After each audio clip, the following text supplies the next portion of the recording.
Graduated from Rowan University in the spring of 2022 with a sports communication and media degree. I got to actually call minor league baseball and G League basketball games while I was in school. And then I graduated, and as soon as I graduated, I went to NFL Films in Mount Laurel, New Jersey. And as much as I loved that experience, I miss putting on the headsets. I decided, you know what, talk is cheap. I have a laptop that's in my house, and so 21 months later, here we are, still on YouTube, calling games and building an incredible, loving community on here with the people that I call my Philly freaks with a capital P and a capital H. We go live for every single Phillies, Sixers, and Eagles game, and we do it like old school radio play-by-play style. I'm Jason Joseph, and this is Play-by-Play with JJ. I showed a swung on barrel. Get out to right field. Bye-bye baseball. That baby is long gone.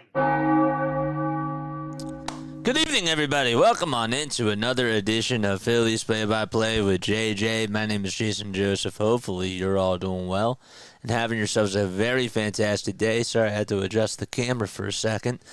I figured, you know what? Let's get a new hat on.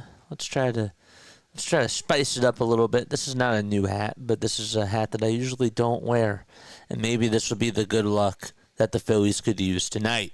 We were in a rain delay that lasted for an hour and 20 minutes. And we are about ready to get underway, baby. Let's go. Let's go. Forgot to take the Roadcaster cover off, but we're good. Yes. All right. What are your final score predictions for this one down below? Please let us know. All right. The Phillies will have Joe Ross out there on the mound today for a couple of innings of work. Ross this year is a 4.34 earned run average. He's now 32 years old. 22 strikeouts this year. This will be his first start this year. Last time he started was last year with the Milwaukee Brewers. He ended up starting in 10 of his 25 games that he did appear in, and had underneath a 5 ERA as a starter in last year's Brewers uniform. So Joe Ross is going to be starting for the Philadelphia Phillies. Again, this year he's 2-1. He has a 1.28 WHIP as well, and 29 innings, 22 strikeouts, 7 walks allowed as well. And so the lineup that the Phillies will have, it'll be this. It'll be Trey Turner, Kyle Schwarber, Alec Bohm, Nick Castellanos, JT Realmuto, Edmundo Sosa, Bryson Stott, Wes Wilson, and Johan Rojas. So just basically no Bryce Harper. JT is back in the lineup tonight. I am shocked. I'm really shocked about that. JT is back in the lineup tonight. I thought he was going to miss at least a couple more games. But he is back in the lineup, and that is good news in regards to his defense and in regards to his catching abilities. So JT is back in the lineup tonight, and Alec Bohm slides up to the 3 spot. He's playing over at first base for Bryce Harper. No Brandon Marsh and no Max Kepler. So the guy that the Phillies will be facing will be a former player of the Philadelphia Phillies, and that is Bailey Falter. Bailey Falter is going to be out there on the mound for the Pittsburgh Pirates. Familiar face for sure, 3.14 ERA this year, a 4-3 record, and last time he pitched, he actually went. He pitched pretty well. He went 6 1/3, just gave up 2 hits against the Padres and shut them out, and only allowed 1 walk. Had only 1 strikeout though, but got his 4th win of the season. Bailey Falter has not lost a game since April 27th. In the month of May, he did post a .76 ERA. And also only allowed just 3 earned runs in 35 2/3 of an inning. So he has a 4-seamer, a sinker, a slider, a curveball, and a splitter. Guys are hitting just 176 against the sinker and 225 against the slider, which those 2 pitches are what he tends to throw a lot, along with the 4-seamer as well. So, all right. The scoreboard is back. The scoreboard is back. The poop scoreboard, that is. Bailey Falter is warming up. Pittsburgh has their, I guess that this is their City Connect uniforms. I don't know. But the letters on the across the chest, they say PGH in black text. And there's a yellow, their jersey tops are yellow, but they look interesting. I don't really know how to describe it, but they're not polka dot. How do you? It's hard to come up with the description with that. But anyhow, Phillies are in their gray tops, their gray bottoms as well, and have the red Phillies helmet on with the white P as the logo. On the defensive side of the diamond for the Pirates today, they got Falter on the mound. They got Andy Rodriguez catching. They got Spencer Horwitz at first. Nick Gonzalez is at second. At third, it's Jared Triolo.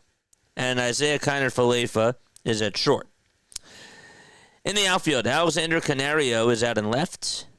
And then you got O'Neal Cruz in center. And in right field, it's Adam Frazier. So no Andrew McCutchen for them tonight. Brian Reynolds is DHing. Just wanted to make sure I put that out there. And Trey Turner's going to lead it off for the Philadelphia Phillies. Again, make sure you guys hit the thumbs up button, hit the subscribe button as well. Off to a late start because of the rain delay. First pitch, that's taken down for a ball. So again, the Pirates have their yellow tops and black bottoms on. 1 ball, no strikes. To Trey Turner as the first pitch was taken down. Falter comes set and delivers. And Turner lines this one off the glove of the shortstop out towards left field. It just died. And Trey Turner is going to get on with a single. Wasn't too far of a run for the left fielder to go out there and get it. But a good swing by Trey. It was a rocket, and it was just hit off the glove of Isaiah Kiner-Falefa. And it just sort of splashed out in left field. Ground is still wet. 106 off the bat from Trey Turner. And Kyle Schwarber is coming up to the plate. Larry says 6-3 Pirates. Peso says 7-2 Phillies. 4-2 Phillies, says Stoney. Okay. All right. No balls, 1 strike to Kyle Schwarber. 8 seconds left on the pitch clock. And the 0-1 pitch to Schwarber popped up over towards the shortstop position. And getting under it this time to make the catch is Kiner-Falefa for out number 1. 51 more subscribers, folks, until we get to 6K. We're so close. So close.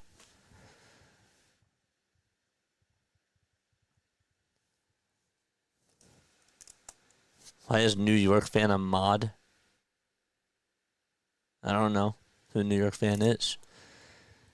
The pitch. That's inside for a ball.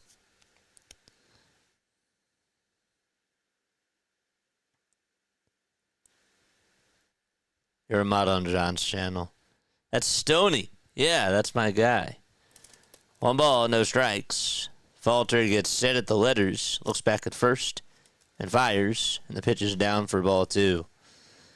In case I do miss something, guys, make sure that you, if somebody asks a question about, like, why is Bryce out or, you know, like, what's the score of the game, feel free to fill everybody in. 2-0 pitch. That's taken down for ball 3. Even though that is part of my job, I would still appreciate it. Because I can only do so many things. I can't look at the chat all the time. 3 balls, no strikes. Falter gets set again at the Pittsburgh letters and fires, and the pitch is up high for ball 4. Now, Bohm is going to walk, and Trey Turner slides on over to second base. Let's go. Falter has had a lot of success against righties. Batters are hitting 180 against him. And against lefties, Opponents are hitting .316 and also have an .839 OPS. Castellanos is up at the plate. And the first pitch is in there for a strike. The throw over to third, though, to get Trey is not in time. And the Phillies have runners at second and third as Bohm was able to swipe second base as well. That gets rid of the double play. And Turner was going. And he had that bag stolen by a mile. No balls, one strike. So Bohm's at second on the double steal. The 0-1 pitch, ground ball hit over to shortstop. This will get one run home. The throw to first, though, it'll get Castellanos by just half a step. Bohm does go over to third.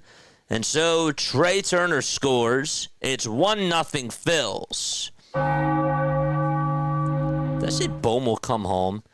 I hope I didn't do that. If I did, I apologize. 2 outs. Why is Bryce Harper not playing? Because he has a wrist issue. So Castellanos got an RBI ground out. 1-0 Phils, and JT is up and takes the first pitch in there for a called strike.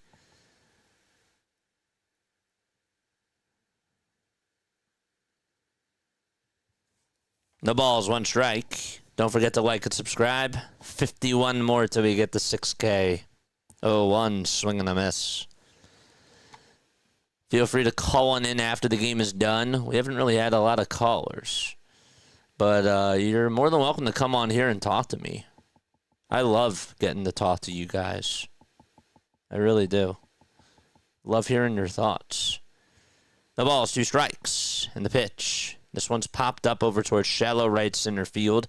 Triolo gets under it, and he'll make the catch. And the side is retired, but the Phillies do get a run on an RBI ground out by Nick Castellanos. We're going to the bottom of the first, 1-0 Phils.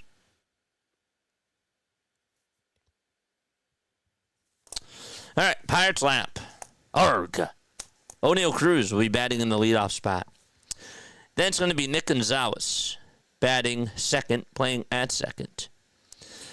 Brian Reynolds, DHing. He's hitting third. Spencer Horwitz over at first base, batting in the cleanup spot. Fifth, it'll be Alexander Canario out in left field. The catcher, Endy Rodriguez, is batting sixth. Adam Frazier out in right field. He'll be batting seventh. And Jared Triolo at third base is going to be batting eighth. Isaiah Kiner-Falefa is batting in the 9th spot, and he's the shortstop. So again, the Pirates lineup, it's Cruz, Gonzalez, Reynolds, Horwitz, Canario, Rodriguez, Frazier, Triolo, and Kiner-Falefa. And the opponent that they will have to deal with for at least the first couple of innings, it'll be Joe Ross, who will be starting for the Phillies. Hi, everybody. How are you all doing? Dallas is here. What's up, Dallas? What's up, Alex? Alex and Dallas. That's a tongue twister. JJ, tell us about your day off. I didn't have a day off. We did the game yesterday.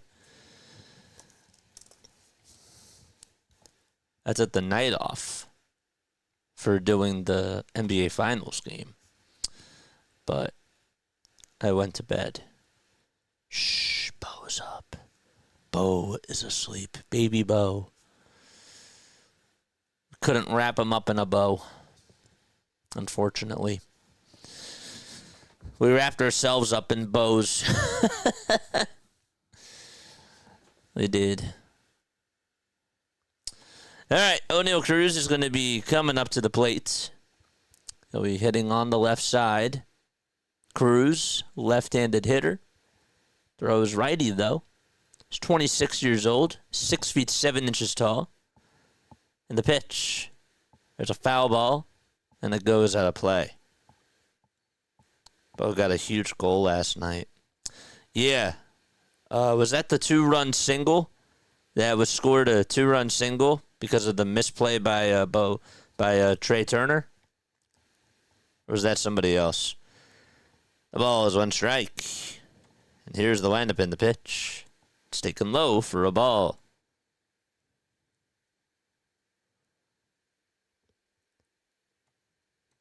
Finally, the Phillies are up again.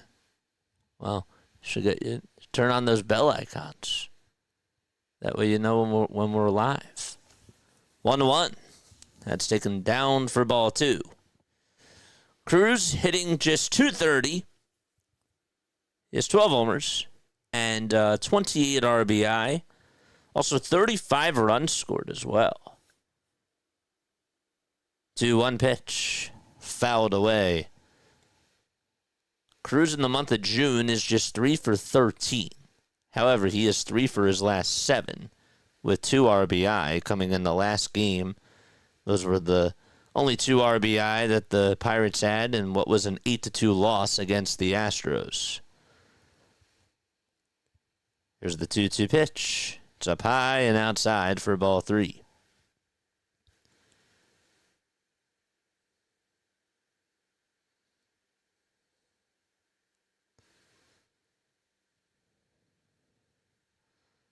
Three balls, 2 strikes. And the payoff pitch on the way. It's in there for a called strike 3. And there's out number 1. Shitching. O'Neal goes down looking. Pirates in the NL Central are 16.5 games behind the Cubs. They are 23-40. They just lost another series to the Houston Astros. Here's Nick Gonzalez, and he'll hit this one out over towards right center field. Castellanos on the run. He won't be able to get there. Rojas tries to get there, though, and he could not make the catch. And it'll go all the way over towards the wall. Going over to third base is Gonzalez, and that's going to be an RBI triple. Johan Rojas tried to run after that ball and just could not get there. The hat came flying off. Thought maybe that was going to be Castellanos who got over there, but they didn't really show a good angle of it. And the ball just bounced off of Rojas' glove. One more foot than he would have had it. And so they will score it as a triple. A 1-out triple by Nick Gonzalez. Brian Reynolds, and this pitch is going to be punched out to right field for a base hit, and the Pirates are going to tie the game 1-1. RBI single, and Brian Reynolds ties up the knot. I'd like to see a replay of the Rojas play. I thought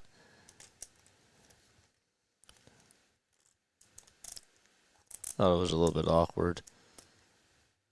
Nick is just so slow, and Rojas had the speed, but again, just couldn't make the catch. Here's the pitch. It's inside for a ball.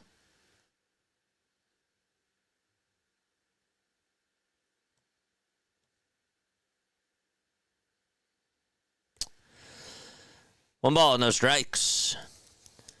Ross comes set above the belt, kicks, deals, and throws a strike.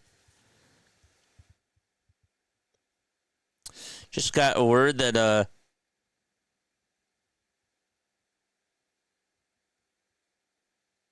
that Ryan Mountcastle is going to miss 8 to 12 weeks. 1-1, that's taken down for ball 2. I don't know. To me, I mean, some people would say that Rojas has to make that catch, but he had to run a long ways to go get that ball.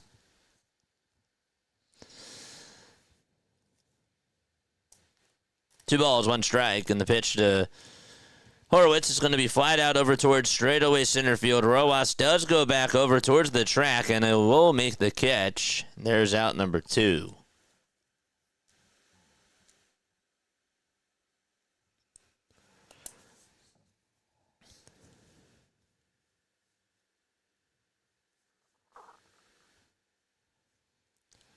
So 2 away in the bottom of the first.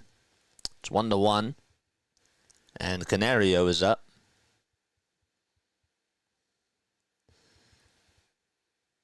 The pitch on the way. This one's popped up and hit out over towards the first base side, and out of play it goes.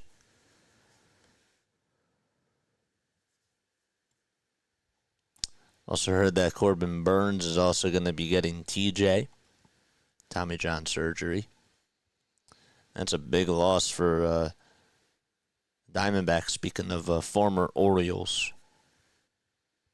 0-1 pitch, swing and a miss. We have 114 people on here watching.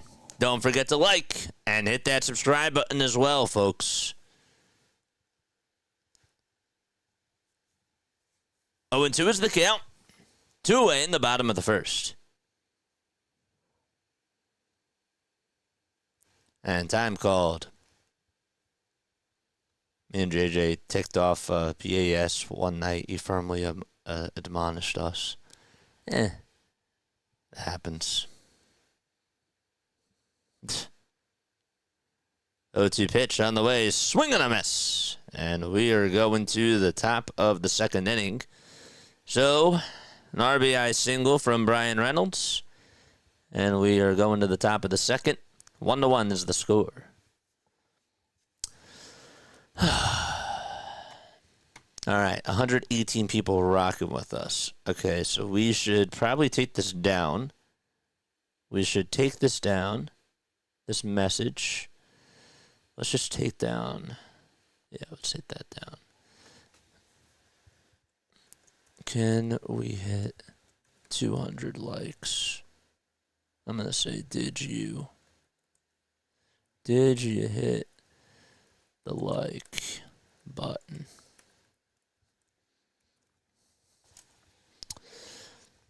Okay.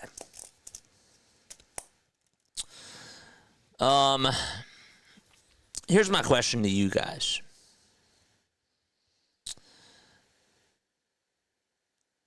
My question to you for tonight's game, and please feel free to chime on in.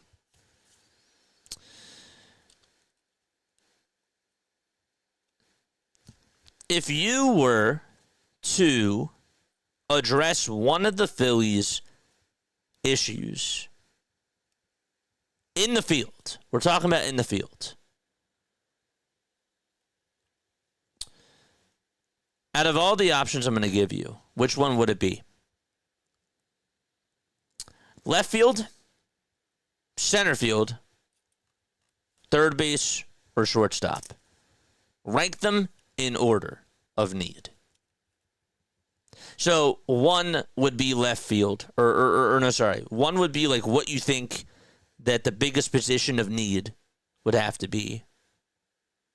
And fourth is not as important. So one being the most important. So out of all the positions I gave you, left field, center field, third base, or shortstop, what's the most important? Rank them in order. So, for example, mine would be left field as number 1. Number 2 for me would be third base. And number 3 for me would be center field. And fourth would be shortstop. That's how I would do it. But I want to hear what your thoughts are. Now, Don Kelly is out there talking to Todd Tishner. I don't know what he's talking to him about. But there was something that he wasn't happy with.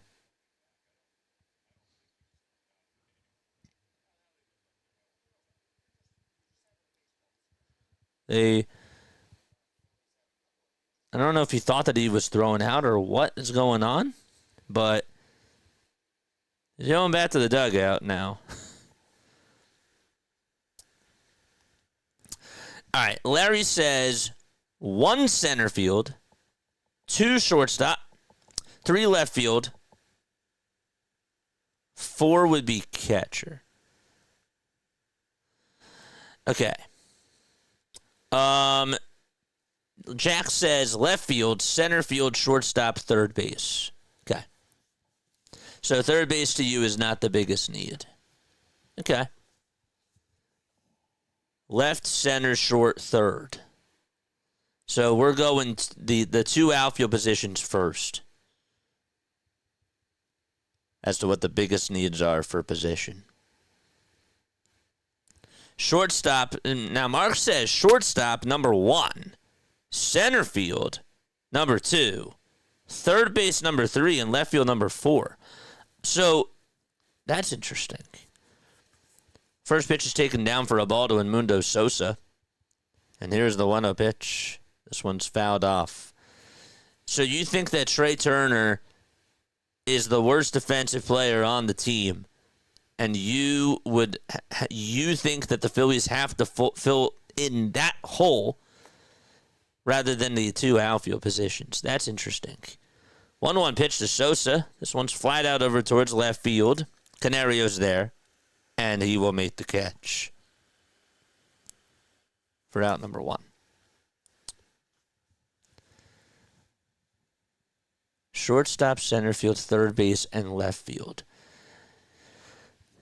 To me, left field is the most important because Kepler, you can have Castellanos in right, but you need to have 2 really good outfielders. Casty can't be your best outfielder. It's just not how it works.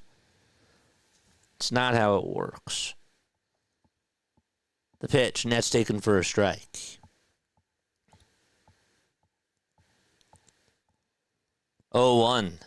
That's taken outside for a ball. Now, why do you feel the way that you feel? So, Jack, why do you think left field's the most important?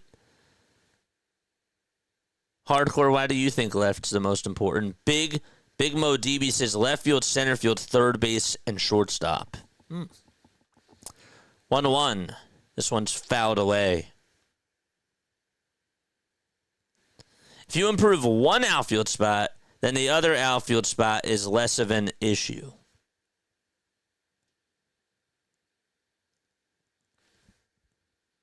Still an issue. 1-2. That's taken outside for ball 2.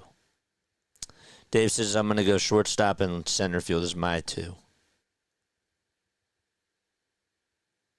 And again, feel free to text that too. 2 balls, 2 strikes, and the pitch on the way. There's a line drive. It's knocked down by the second baseman. They'll pick it up and throw it over to first. That's in time for out number 2.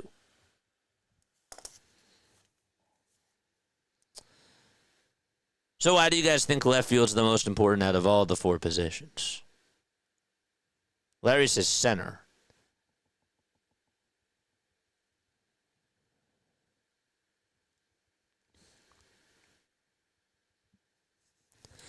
Two outs. Wes Wilson's up. And he takes the pitch. Down for a ball.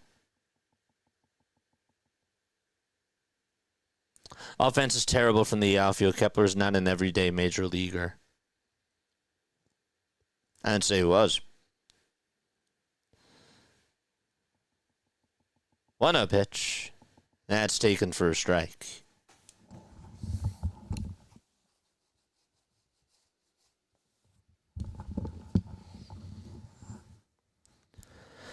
One pitch.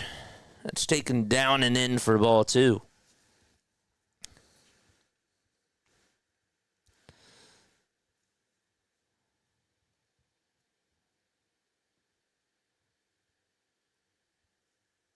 Two one, and that's a foul ball. How many times have you said Trey needs to make a good hit to make up for his mistake? I'm with you. Trey Turner is not a good defensive shortstop this year. 2-2 pitch on the way, and that's taken for a called strike 3. The ball gets dropped by Rodriguez, but he'll toss it on over to first. It's in plenty of time to get Wes Wilson. There's a 1-2-3 inning. We're going to the bottom of the second. 1-1 is the score. All right. For those of you that want to chime on into the conversation, okay, out of all the positions that I'm going to list, what do you think is the biggest necessity? Okay, rank them from 1 through 4. 1 being the biggest need, 4 being not the biggest, the smallest need. Left field, center field, third base, and shortstop. right? Jack says, Jack just gave a $5 super chat. As always, man. Jack really carries the super chats, man. He really does. Shout out to Jack. He's awesome. Really appreciate you. Most batters are right-handed. Oh, I just said something pop into my ear. Most batters are right-handers. So, a lot of chances, and Kepler runs like a pregnant lady. Most batters are right-handed. So, lots of chances. Got you. Okay, so you're saying that most batters are righty, so they tend to play more every day, unless you're like a Cody Bellinger, even though Bellinger's not. Is Bellinger playing left or is he playing center? There's not a lot of lefty outfielders, that's what you're saying. Fair. Fair. That's fair. That's valid. Thanks. Appreciate it. Jack is in fact the man. Larry says 4 center, 3 left field, right? 3 shortstop, 2 left field, 1 third base. Bottom of the second. And the pitch on the way, there's a fly ball. It's hit out over towards deep left field. Wilson goes back towards the track, and I'll make the leaping catch in front of the wall. And there's out number 1. Is that Henry Davis that just flied out? Rodriguez was supposed to play today, and I guess he was taken out of the game. Oh, boy. Henry Davis was up. And he hit that thing out to left field, and Kepler caught it. And Wes Wilson caught it, excuse me. 1 ball, no strikes to Adam Frazier now. Frazier hitting just .243. Has 3 homers and 15 runs batted in. And he'll pop up the 1-0 out over towards shallow right field. And Castellanos tries to come running in, and he can't make the catch. And the ball goes by him. And heading over to second base will be Adam Frazier. And again, the Phillies' defensive woes continue. It's like the same exact play that happened yesterday with Kepler and Turner. It just continues to be an issue. It does. Castellanos tried to come sliding in. He did call off Stott, but just couldn't get there to make the catch. And they're going to rule that a double. Circle that. And we'll circle this as well. Come back to it. The pitch. That's taken for a ball. It's 1 ball, no strikes.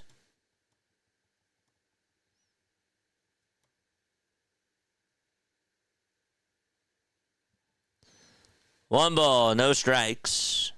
And the pitch is taken for a called strike. We got 146 people tuning on in. Tanner Banks is now warming up in the bullpen. 8 seconds are left on the pitch clock. Mr. Diner's here. What's going on? By the way, I got your email. 1-1. That should have been called a strike, but it's called a ball.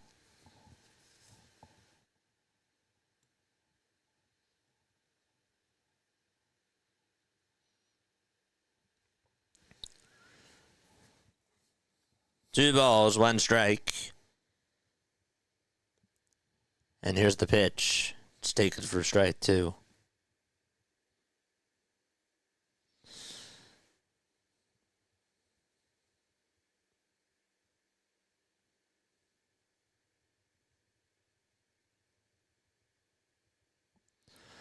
Two balls, 2 strikes. Triolo in the box. And he takes the 2-2 downstairs for ball 3.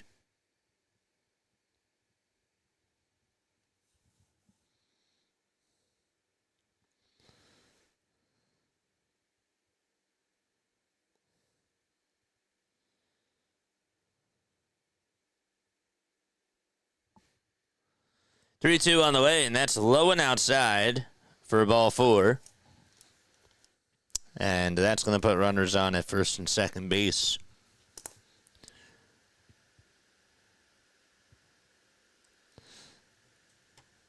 The story of Boa destroying a toilet with a bat in the clubhouse is legendary.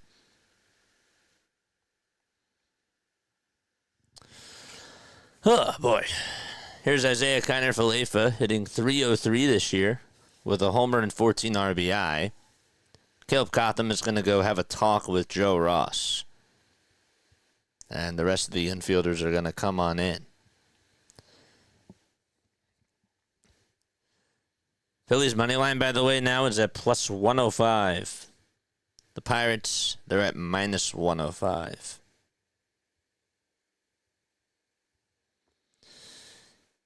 Today is Game 3 of the National Championship, and Texas just put 2 on the board in the first inning of Game 3. They're taking on Texas Tech. Wow. That's the softball National Championship. 1 out, 2 runners on. Bottom of the second, and the pitch is in there for a strike. The throw over to third, though, is in time. And they're going to say to check it. Nice play by JT, though. And they're going to say, the ruling on the field is that he's out. And they're going to give it a look.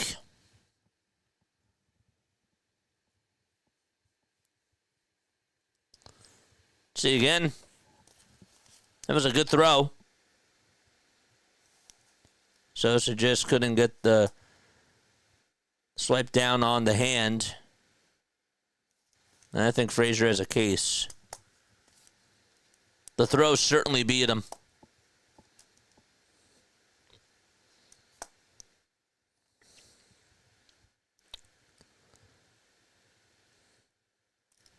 That's a bad angle.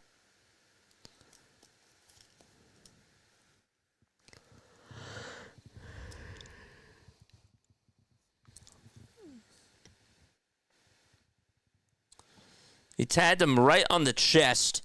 Could not get him on the arm. But was his left hand, Frazier's left hand, in at third base before he got tagged in the chest by Sosa.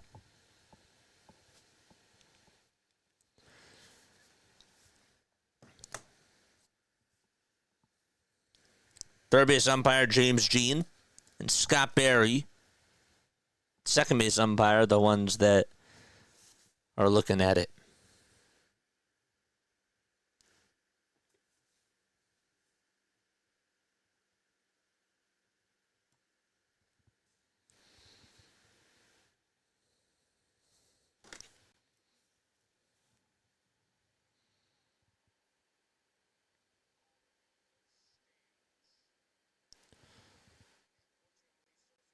So the call on the field does stand. And there are 2 outs. Good throw by JT. Not necessarily the best swipe by Sosa. It's an 0-1 count to Kiner-Falefa. And the pitch fouled away over towards the right field side. A lot of games are in rain delays, including the Yankees-Red Sox game. 7-0 Yankees in the top of the 4th. 0-2 delivery. It's outside and low. And it's 1 ball, 2 strikes.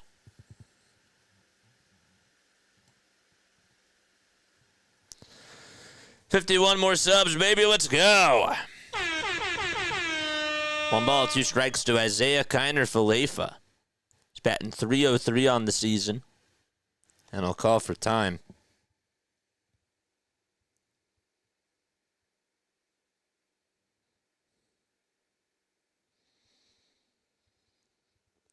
Falefa is 30 years old. The 1-2 is taken low and outside for ball 2. And Triolo stays put at second as the ball did bounce in front of JT.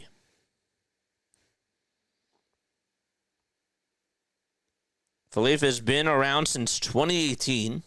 Started off his career with the Texas Rangers. Won a Gold Glove with them back in 2020. And he was with the Yankees for 2 years and with the Jays for half a season. Pitch on the way. There's a ground ball. Hit over to third base. Sosa will pick it up and throw it on the run in time for out number 3. And so Kiner Falefa does ground out. And the side is retired. 2 innings for Joe Ross. And he just allows 1 run. We're going to the 3rd.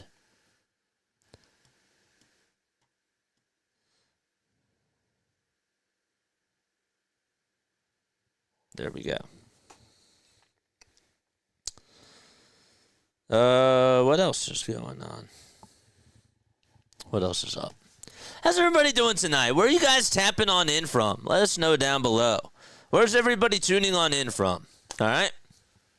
Let us know down below. We're from South Jersey. People do ask us. That's where we're from. But how have you guys been? How's your day going? I feel like I haven't seen you guys in a little bit of time. After the game was over yesterday, I literally fell asleep. I was tired. I only got 2 hours of sleep the night before. And I slept. I slept the night away. And it was good. I needed to catch up on sleep. That is a thing. I believe it's a thing. Shout out to San Antonio. Shout out to Southern California. What else? I know we got Florida here. New Jersey also is here. Philadelphia as well. We're all over. Sydney, Australia. Pahoa, Hawaii. Nice. Very, very cool. Shout out to Hawaii as well. We're going to the top of the 3rd. How did we get here, JJ? Well, Nick Castellanos had an RBI ground out. That was in the top of the 1st. That would allow Trey Turner the score. And in the bottom of the 1st inning, Brian Reynolds had an RBI single to make it 1-1. Here's Yohan Rojas facing Bailey Falter. Falter winds up, kicks, fires, and Rojas will send this one out to center field. Cruz will come jogging in, and he will make the catch for the first out of the inning.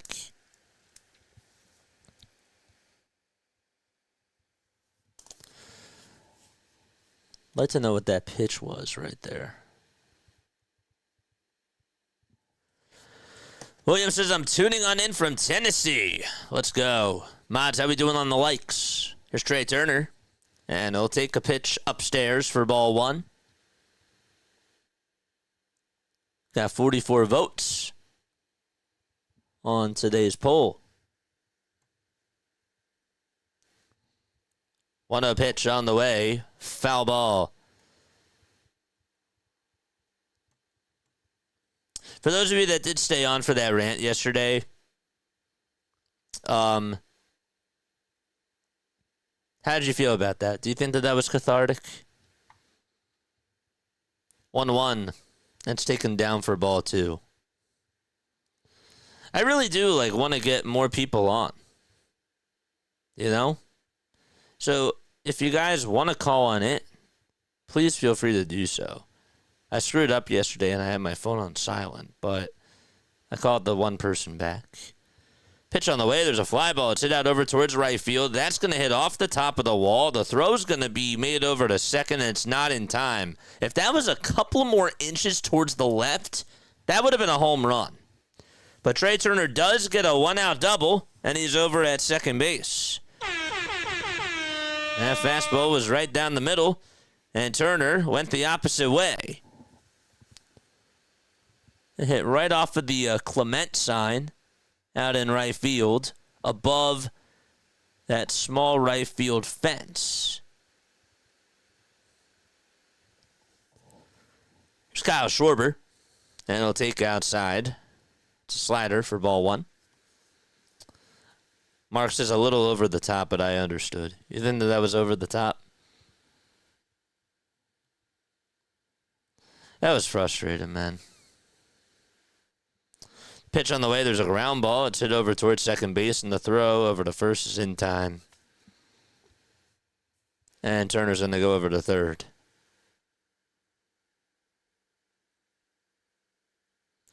Rojas is brutal, but according to you,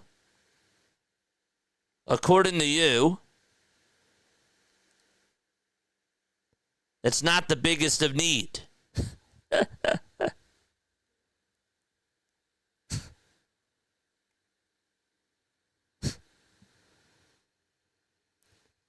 Here's the pitch. There's a ground ball back up the middle for a base hit. And Trey Turner's going to come on in to score. And Alec Bohm gets an RBI single to make it 2-1. There we go.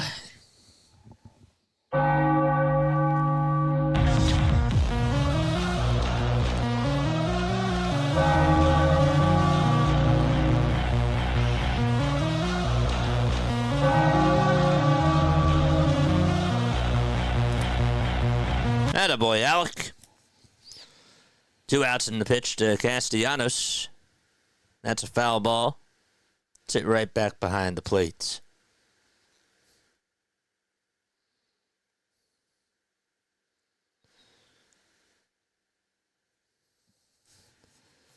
No balls, 1 strike.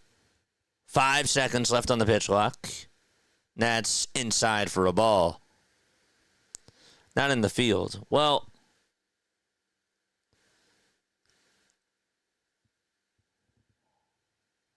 I'm with you. He kind of has been brutal, though, in the field, too. 1 ball, 1 strike. Here's the pitch. Foul ball.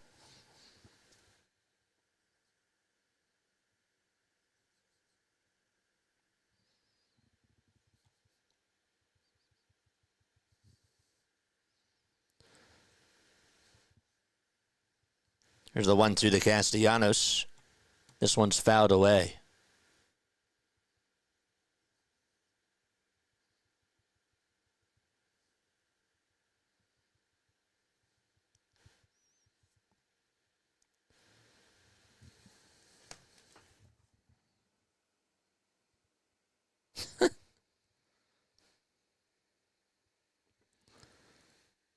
One-two pitch to Casty. There's a fly ball hit out over towards deep right field. It'll stay in the ballpark, though, and the catch will be made in front of the wall by Frazier. And we're going to the bottom of the third. It's 2-1 Philadelphia on an RBI single by Alec Bohm to give him the lead. All right, be right back. Don't go anywhere. Stay tuned.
Completely forgot to share my stream on the socials. I'm going to do that. Comment down below and let me know what other types of content you would like on this channel. Just out of curiosity. Would love to hear what you guys have to say about that. What other types of content? Do you guys think I should play Madden? You think I should do more IRL streaming? You think I should do more podcasts? What do you guys think I should do? Critique me. Tanner Banks is going to pitch. as we go to the bottom of the third. 26 games for him this year, a 1-0 record, and a 3.67 ERA. Hey, we are live for the Phillies game. Come join us. Pitch, and that's going to be a foul ball that's hit right off the hand of Todd Tishner. Oof. I think I got him right on the hand. He was waving it. Oh, got him right on the thumb. Ouch.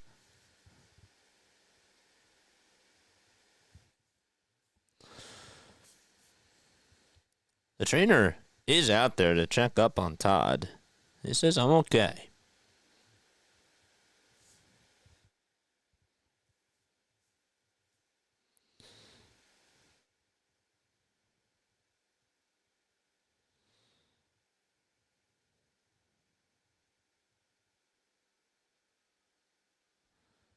Oh, one pitch.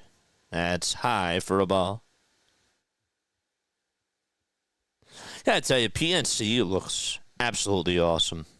I would love to go there. 1-1 to O'Neal Cruz. And that's a foul ball. Jack says, another $2 super chat. Thanks so much, man. You think Turner is bad shortstop? You think Turner's a bad shortstop? Watch Aiden Miller. 1-2. That's outside for ball two. Difference is, though, Jack, is that one's getting paid $300 million. The other one isn't. But appreciate you.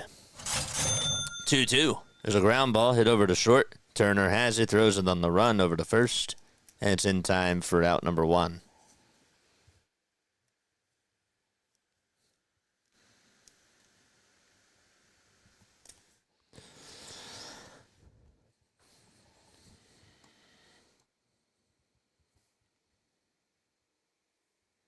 Justin Crawford was not in the Lehigh Valley lineup tonight. No, he was not getting called last night. He had an injury that he dealt with last night, and he left the game. Some people were speculating, well, maybe this means he's going to get called up. And they were wrong. Here's the 1-0 pitch from Tanner Banks, swing and a miss. Banks is 33 years old. Played with the White Sox for 2.5 seasons, then got traded over to the Phillies during last year's trade deadline. 1-1 pitch. That's a foul ball. Larry says that he wants me to play Madden. I'll play Madden for you, bro. I know what's up with that. It's cool. The pitch. It's 2 balls, 2 strikes. First off, that montage at the beginning of this segment was a hot start, says Brandon Christopher. Yeah. I love that trailer that person made me. His name is Matt Monaco. He's one of my college friends. It's great. Good guy. 2-2 pitch, and this one's fouled away. He was like, you need a trailer.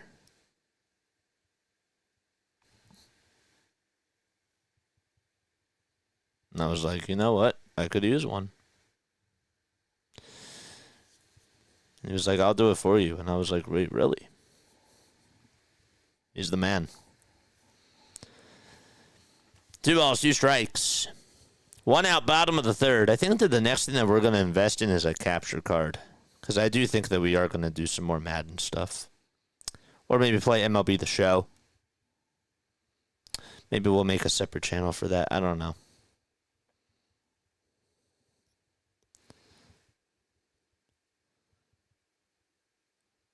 One out, bottom of the third. 2 balls, 2 strikes to Nick Gonzalez. Sitting on the right side. And he'll ground this one over to second base. Stott will pick it up. He has time. He'll throw it over to first. And 2 away.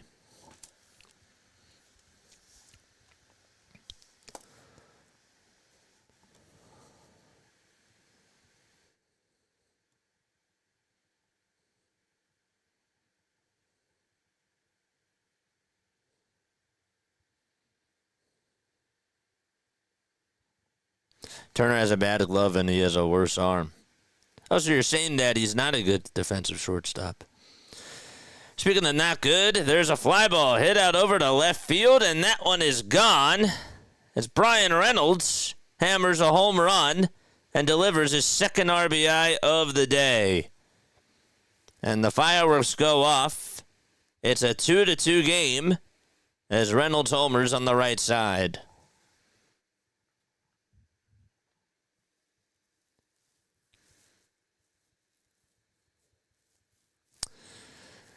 Oof, that was a laser. An RBI single and a home run, a solo homer, hit by Brian Reynolds. Here's the pitch. That's in there for a strike. I've been saying it for a while. I wanted Brian Reynolds a couple of years ago. 0-1 pitch. Fouled away from Spencer Horwitz. You're presented without a capture card. Do you have a camera on you and linked to your computer? Yes, but I think I need a capture card to hook it up to my PlayStation. To hook my PlayStation up to it. The pitch on the way is swing and a miss. And we're going to the top of the fourth as Horwitz strikes out. All right. 2-2 is the score. Jack says, let's trade for Reynolds. I wouldn't mind taking them now. I still wouldn't mind it. That's, it's not bad. This year he hasn't really been as explosive, but he's been hitting the ball better. Yes, that's correct. Yep. All right, good. Don't forget to like, don't forget to subscribe, and turn on the bell icons too. We have 156 people on here watching. Let's get 156 likes, man. Let's get 156 likes. Today's June 6th.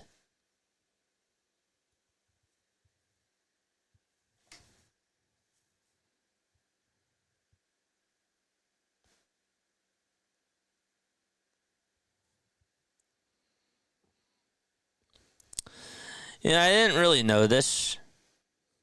But Aaron Nola hosts like a charity event like every year, and this year what he did was he had his first annual charity poker event, and ended up raising money.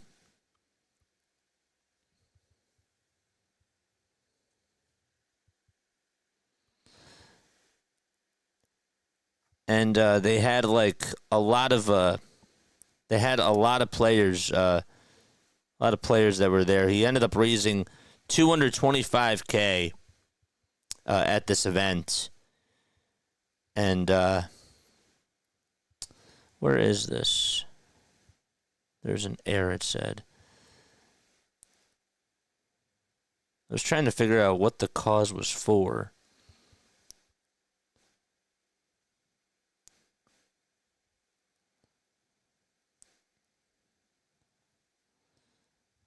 Pitch. First two pitches were taken for a ball. And it's 2 balls, no strikes. 2-0 pitch. Nats up high and away for a ball.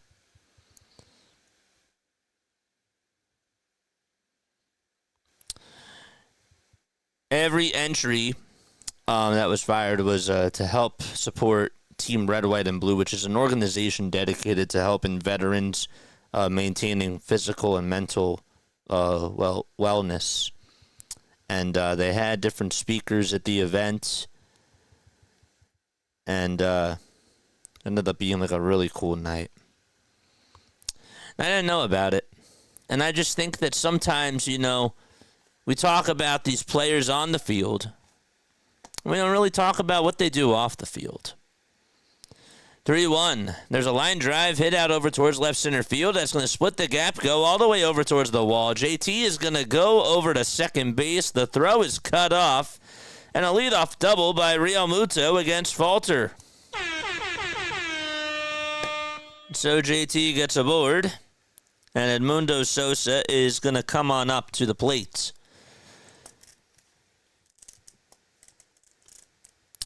But it had me wondering, have you guys ever gone to a charity event for like a professional sports team? Have you ever done any of the Eagles autism events? Or have you ever gone to anything like that?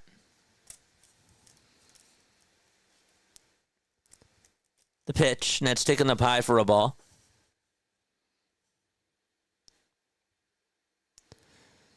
One ball, no strikes.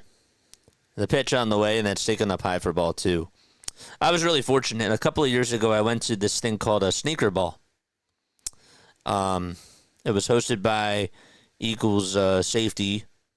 His name was Rodney McLeod. Rodney and Erica hosted it. I think now this is their third year that they've done it. But I got to go 2 years ago, and it was so cool. 2 balls, 1 strike to Edmundo Sosa. He's in the box. And the pitch. It's inside for ball 3.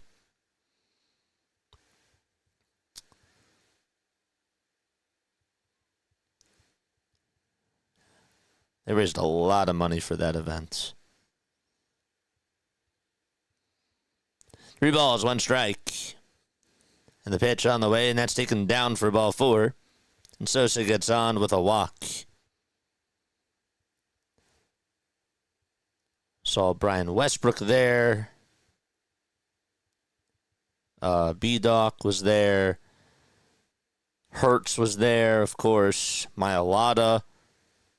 Darius Slay. Got to meet them all, and that was really awesome. Here's Stott, who comes up, and the pitch was outside for a ball. So have any of you guys been to a charity event from a professional sports team?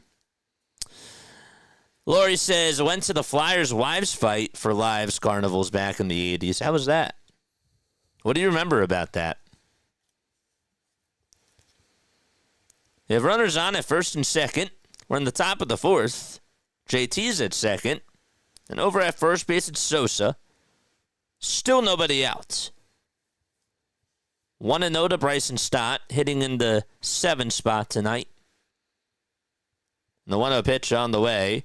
And Stott shows bunt. The pitch was down. He made a little bit of contact with it. It's a foul ball.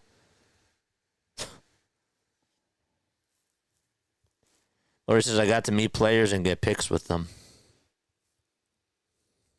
That's cool. Anybody else? 1-1 pitch. Fouled away. I got to go to the Philadelphia Sports Writers banquet. The Writers Association banquet. That was cool.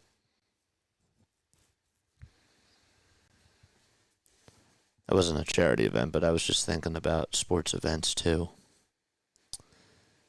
1-2 on the way, and that was a little bit outside. The right call, even though it was a good frame job by Henry Davis. 2 balls, 2 strikes. Joe, I'll get to your comment in just a couple seconds. I want to make sure I read it all. 5 seconds left on the pitch clock here. And the 2-2 on the way, another foul ball.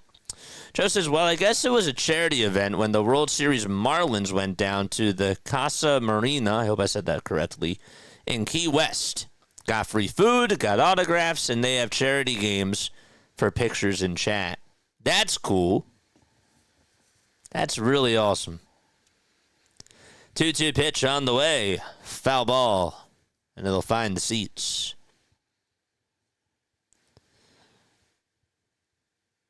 That's really cool. Anybody ever go to Devontae Smith's softball game? Has anybody done that? the annual softball game that he has at the Lehigh Valley Iron Pick Stadium. 2-2 pitch. That's outside for ball 3.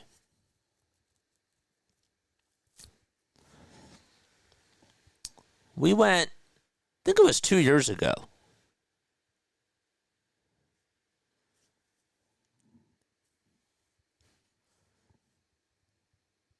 Three-two. And the pitch. Foul ball. Don't ask me the charity.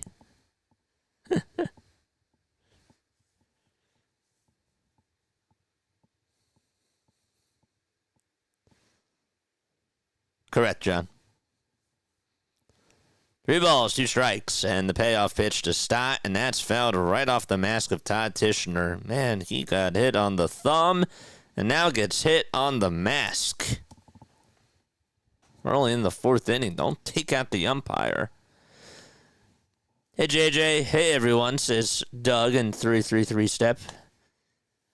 What's up, Doug? I'm asking everybody if they've ever been to like a sports charity event, and if they have stories that they want to share.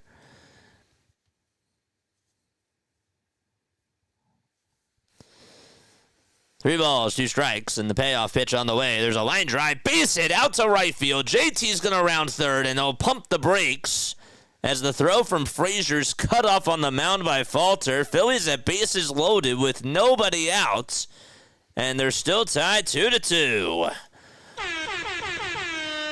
All right, here we go. Here comes Wes Wilson.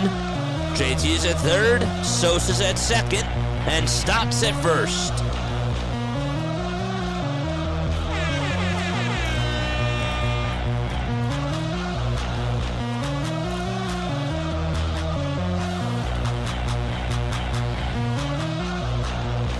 Let's go, baby! Timeout called on the mound, and the pitching coach will have a word with Falter.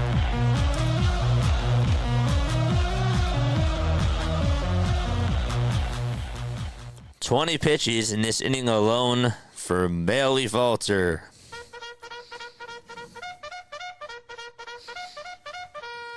Charge! Here's Wes Wilson. The windup and the pitch to West. Fly ball hit out towards center field. And O'Neal Cruz will make the catch. JT does tag. The throw is drawn back over towards the mound. But he will not come on in to score. And there's one away. That fly ball was not deep enough. Was not deep enough.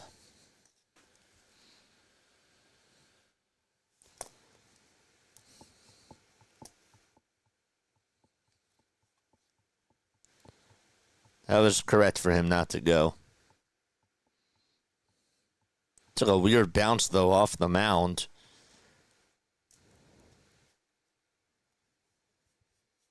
Falter with 60 pitches. Here's Yohan Rojas with bases juiced. So for one tonight, and the pitch on the way, swing and a miss. Got a fastball on the upper third of the zone. It's no balls, 1 strike. 196 people tuning on in. Let's get to 200 likes. Let's go. Shout out to everybody over here. We're at 100. Bullseye. No balls, 1 strike. Falter gets set at the letters, and he'll deliver from the stretch. Here comes the pitch. It's down and in for ball 1. Phillies and Pirates were in a rain delay. Not as long as yesterday's rain delay for the Astros-Pirates game. That was a long rain delay. Game didn't start, I don't think, until like 10 o'clock. 1-1 pitch. That's a foul ball over towards the third base side.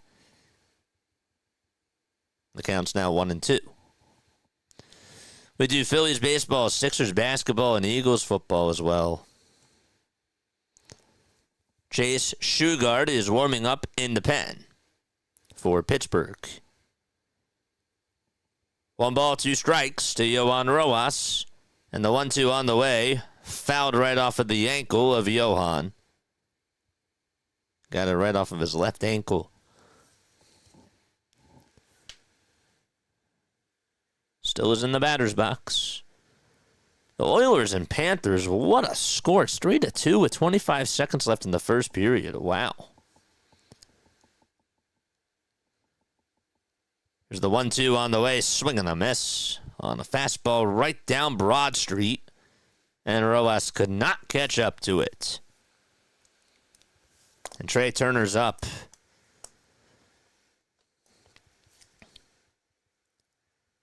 Bases were loaded. Nobody was out. Now there's 2 away.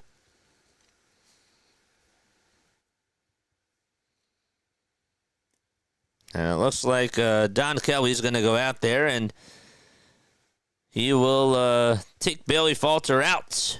And we're going to have a pitching change as we'll make a call to the bullpen. The Pirates will make a call to the bullpen. Okay, let's go. With 6 minutes left. Jack with a $2 super chat.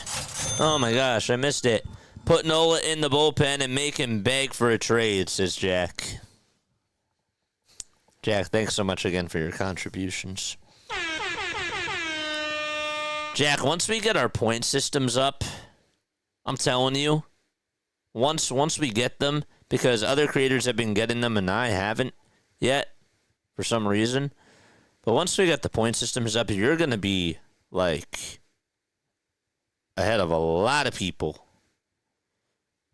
with that. And so whenever we do rewards and stuff, you're going to have the biggest chance of winning an award. Appreciate you, man. What else? What else do we got going on? Chat's not happy with Rojas. Chat's not happy with Wes Wilson. What else is new? 220 people tuning on in. Guys, we go live for every Phillies, Sixers, and Eagles game. If you guys do enjoy our coverage, please let us know down below. And also hit the thumbs up button, too. And subscribe to the channel. That's all you got to do. That's all that we ask for. We went off on the Phillies yesterday. We definitely vented, we gave our emotions, and we let everything out. It was a much-needed vent session, and I thought it was pretty much well-needed, for sure.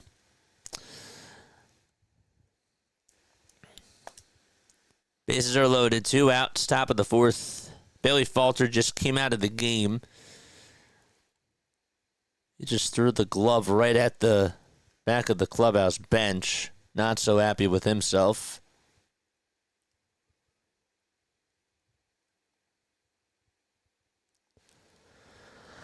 Two outs, top of the 4th. Here's the pitch to Trey. Swing and a miss. Shugard throws a cutter on the upper tier of the zone. Chase Shugard has a 3.33 earned run average. Opponents are just hitting 195 against him. 0-1 to Trey.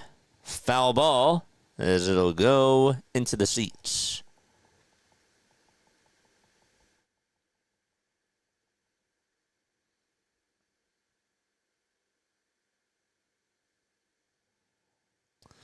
John, thanks so much for the new membership. Appreciate you, man. 0-2 pitch. They try to see if he went around. No, he did not, says Nestor Seja. Thanks, John. Welcome aboard to the Phillies free community. You get access to some awesome emotes. 1-2. That's inside for ball 2.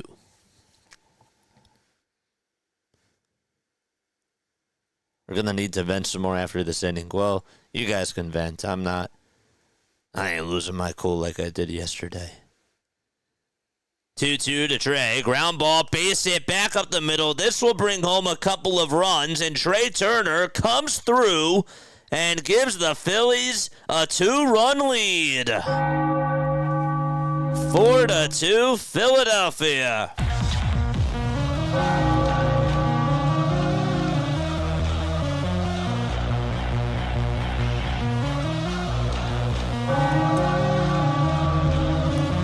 Those 2 runs go to Bailey Falter as he was cursing and not happy. Oh, gosh.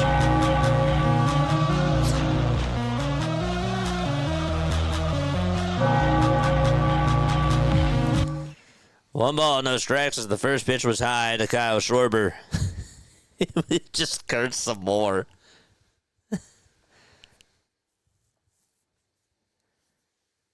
There's the 1-0 to Schwarbs. The pitch was a little bit outside, but it's a called strike.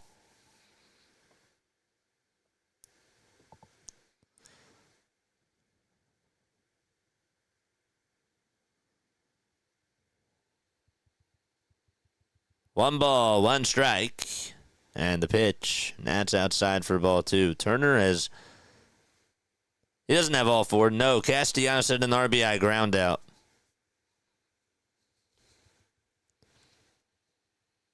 He has 2. And Bohm also had an RBI single. 2-1. That's high and outside for ball 3. So that'll make the count now 3-1.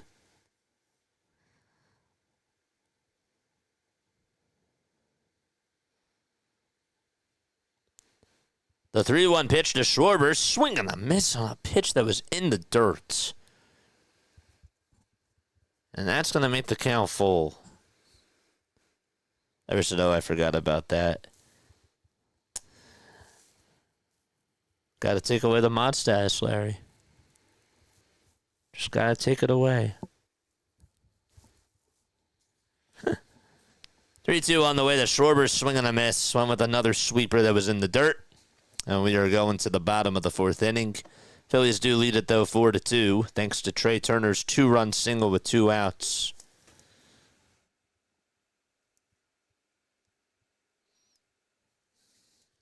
I'm going to try to write down some notes. Okay, so 4th, Schwarber, 3-1, at bat. Strikeout. Yeah. I don't want to forget these things. I know it's a lot to keep track of because, again, we're calling the plays and all that sort of stuff, and I don't really have... I have a good memory, but I don't have that good of a memory to remember every single situation. But that's one I wanted to circle. I did circle the triple from Gonzalez with the fly out, or with Nick Castellanos being slow and Rojas covering all that ground and still not being able to make the catch. Turner had 2 runs. I thought it was RBI. Hey, man. You got to read the damn stats.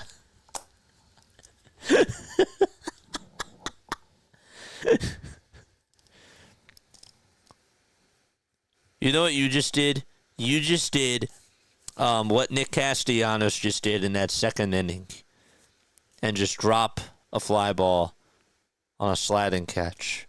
That's what Larry did. It's all good, though. We love you, man. We do. What's the going salary for a mod these days?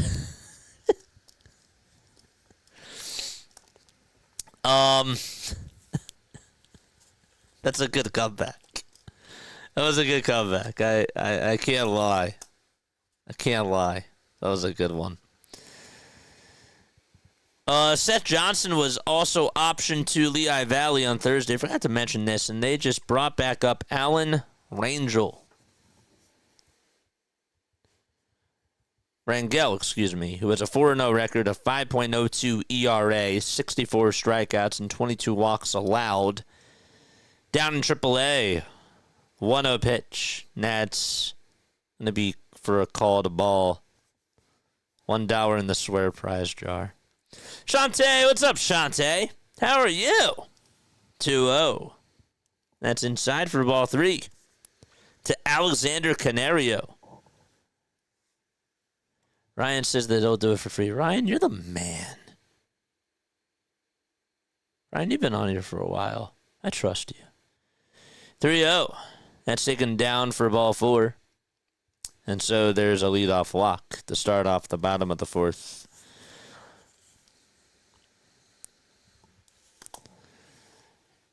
Add as mod. I don't usually try to do it for everybody, but you know what, man? You've been on here for a bit of time. You're awesome.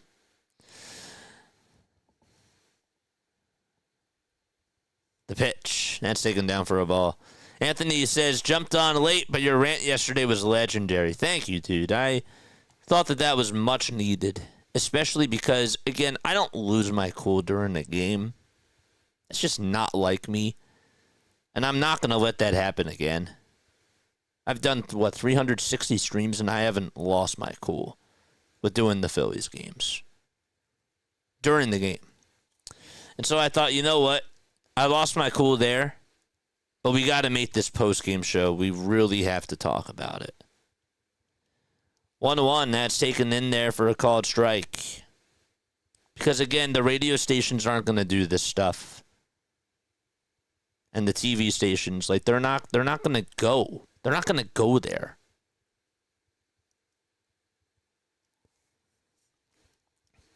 One, fouled away.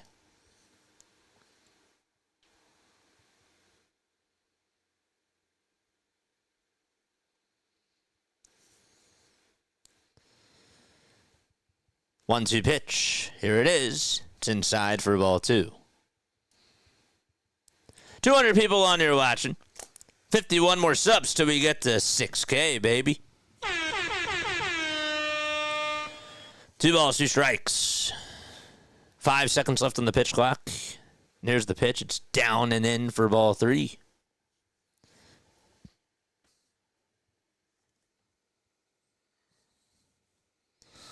Through 20 June plate appearances, Kyle Schwarber is hitting just $150. Has not homered and has struck out 9 times. Here's the 3-2 on the way. There's a high fly ball hit out to deep left field, and that one is gone, and the Pirates provide a counterpunch. And it's back to an even ball game again in Pittsburgh. Henry Davis with a 2-run bomb out to left.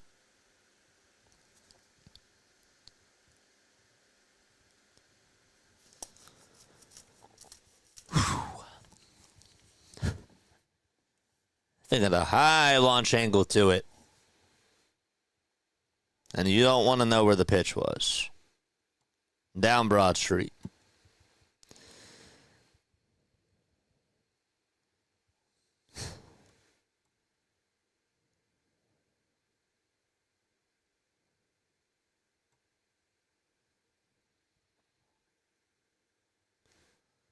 Why is Wheeler out? Because he just had a baby. That's why. 4-4 in the bottom of the 4th. Lots of 4s on the board.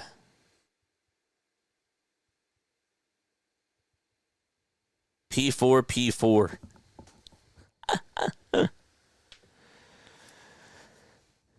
Here's Adam Frazier. And he looks at a curveball that's in there for a strike. Ryan says not a bad thing. 0-1. That's high for ball 1.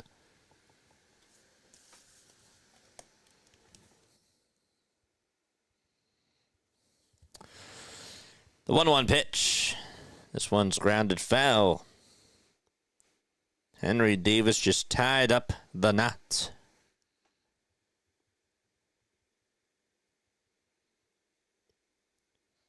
Pirates fans are like, he actually did something. 1-2. That's taken for ball 2.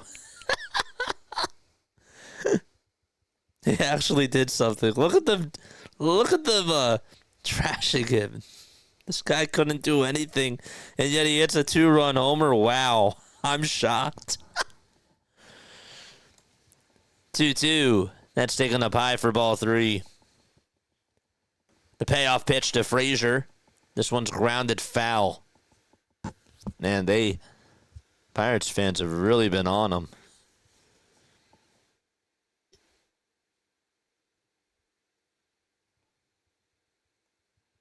He's hitting 188, so it kind of makes sense. 3-2, fouled away. He was also 0 for his last. He was 0 for his last 13, so.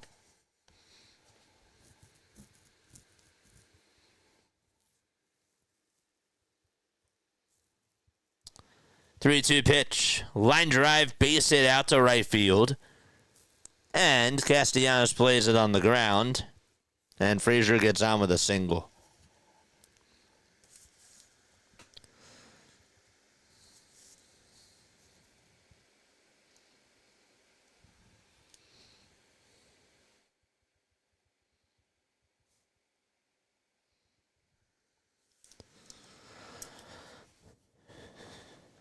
Jared Triolo is up. Got 187 people tuning on in. Thank you all so much. Really. You guys are awesome. The pitch. This one's grounded over to shortstop. This should be 2. The throw to second. There's 1. The throw to first. In time for a double play. 6-4-3. Gideon's here. What's going on? However this sounds to us Philly freaks, I can honestly say the best thing about me will still be here. At 12 years old, I don't ask anyone to appreciate me, just support my son. Well, we appreciate you. We do. Pitch on the way. There's a fly ball. It's hit out over towards right field. On the run is Castellanos, and he caught it just in front of that rail in foul territory. That wasn't an easy play, but he did make the catch, and we're going to the 5th. 4-4. Bohm, Casty, and JT are coming up. Where's Pete? Where's Pete at? Yo, JJ, be nice to string together a streak, but Philly fans always appreciate the broadcast. You do a great job. Shout out to you from Mince, Vince, Joe, and Pete. You guys are awesome. These guys tune on in every day when we do a Phillies cast. They always tune on in. I bring up the story. They were camping. They were camping, and they found our channel, and yet they still listen to us, and they gather around like it's a radio. It's like so cool. It's very, in some ways for me, kind of nostalgic, you know? And I think that that's so sick. That's so awesome. Shout out to all of you. God bless you guys. Seriously. Wow. 120 likes. That's awesome.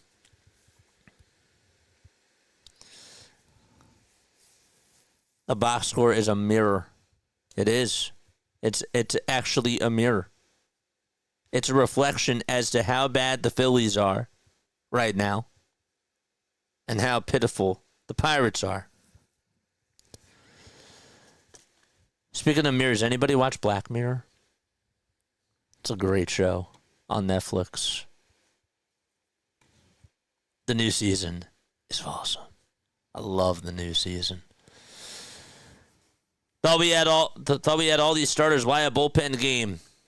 Because Aaron Nola's out and Zach Wheeler is on paternity leave.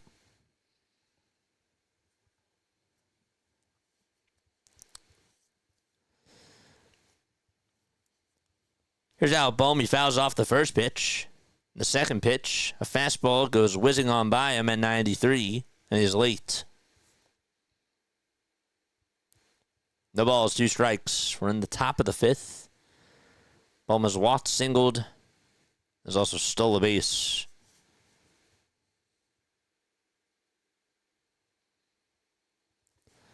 No balls, 2 strikes. The windup and the next pitch is upstairs for ball 1. That came in 96 miles per hour. The Rockies just got a run against the Mets. They lead it 1-0 there. 1-2 pitch. It's just down for ball 2.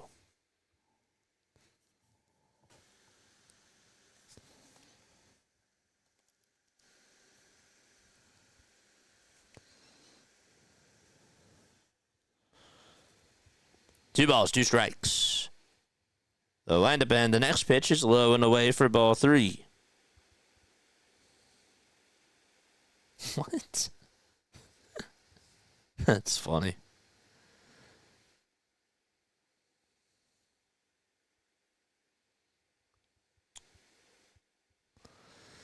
Here's the payoff pitch. And it's a check swing foul ball, and Bohm was not happy with himself because the pitch was inside, and he thought maybe, just maybe, Davis was going to catch that.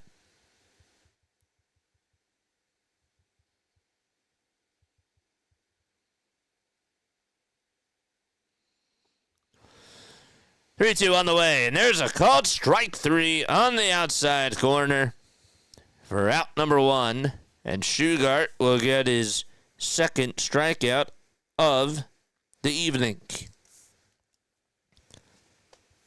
Just right on the outside edge. Bohm was looking. He thought about going. He was guessing. There's one away. Here comes Castellanos, and he's late on a cutter and swung him right out of his shoes. The count is 0-1.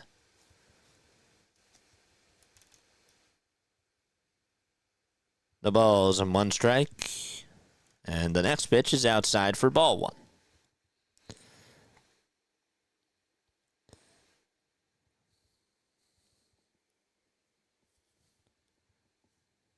One delivery.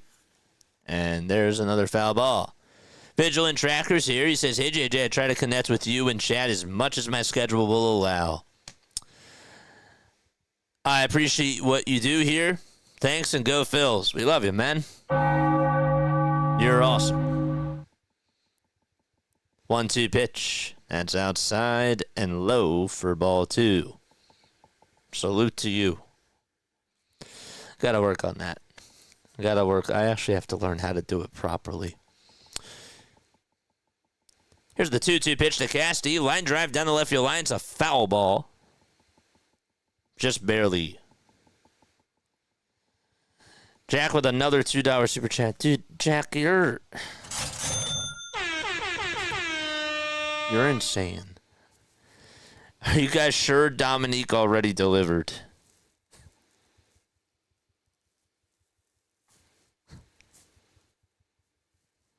I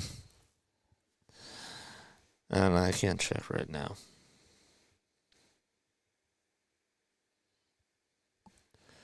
Two-two pitch. That's down for ball 3.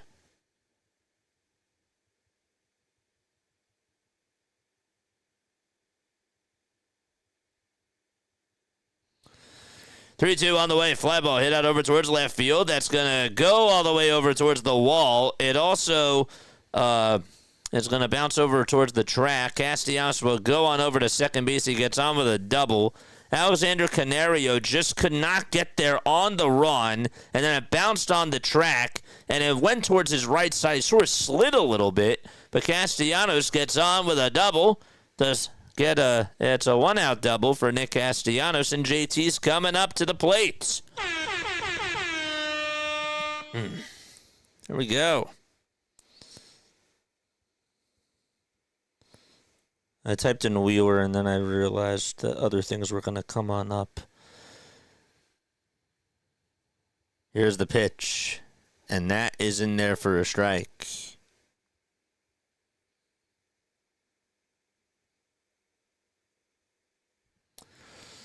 Here's JT. He's 1 for 2. He doubled in the 4th and also scored a run.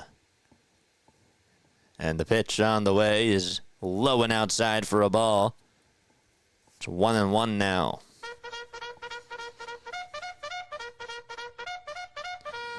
Charge!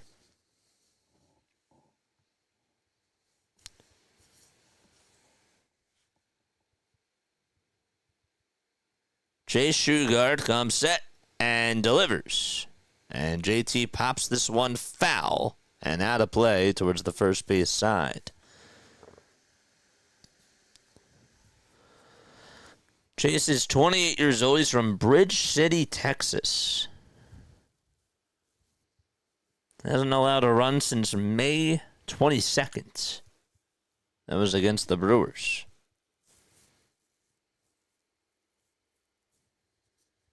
1-2 pitch. Swing and a miss. And JT goes after the cutter and is down on strikes.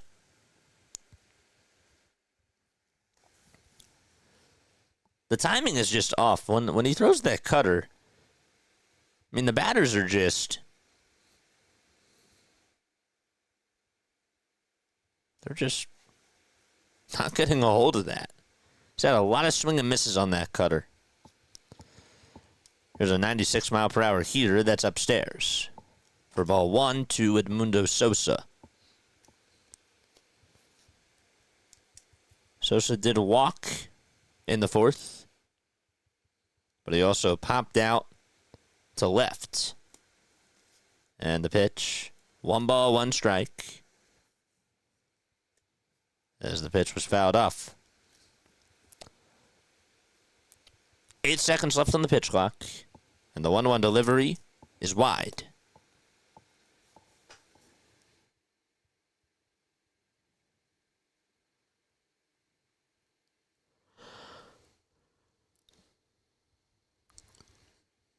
Two balls, 1 strike to Edmundo Sosa. The go-ahead runs at second. We're in the top of the 5th. And the next pitch, another foul ball from Edmundo.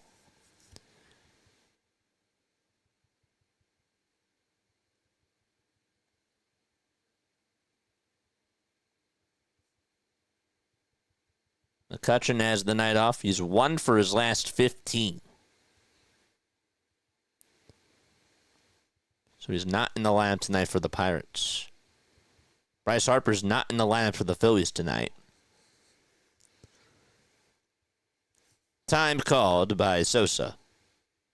Harper's dealing with a wrist injury. 2 balls, 2 strikes. And the pitch to Sosa. And he'll pop this one out over towards center field. O'Neal Cruz has to drift back over towards the track, and he'll make the grab. Inning over, side retired. Just a double hit by JT. That's it. We're going to the bottom of the 5th. 4-4 is the score.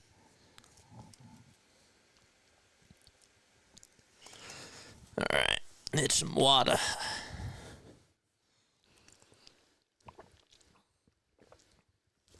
All right. Hit that like button, folks.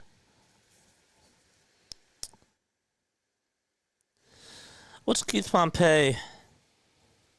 Why does he have that shot face?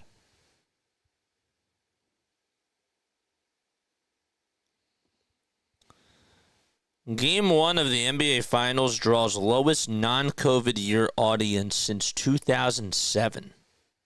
They keep talking about the ratings. I mean, we all knew that this was coming, right?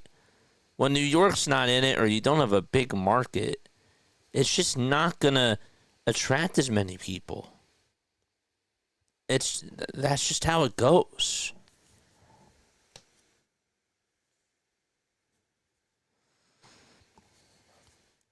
Chris wants to know, what is the action on a cutter? And the best way that I can explain it to you, so it's essentially, it's a type of fastball, and it basically, it breaks towards,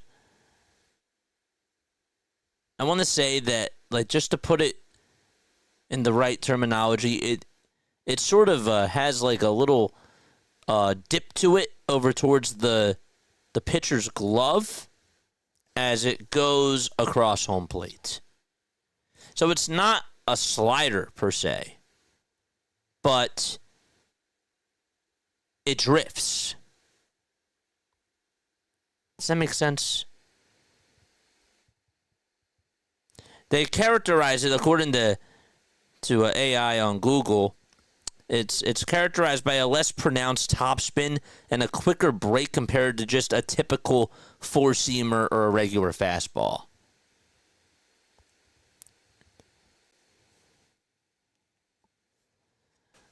Oh, 1. That's a foul ball.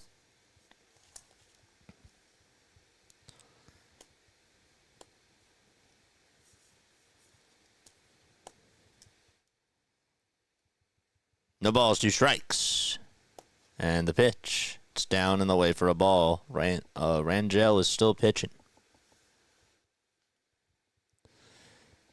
Antonio Cruz is up. And he takes the 1-2 in the dirt. These are good questions. I didn't see John's question. Sorry about that. I can't see them all. Phillies can't win them all. I can't see them all. I can't see all the comments. Caleb Ferguson is warming up in the Pirates bullpen. 2-2 pitch. Try to see if he went around. He did not.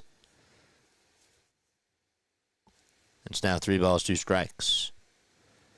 O'Neill's just batting .159 against the Phillies during his career. 3-2 delivery. Just barely misses on the inside corner for ball 4. That wasn't a bad pitch. He just couldn't place it. It was just a little bit inside.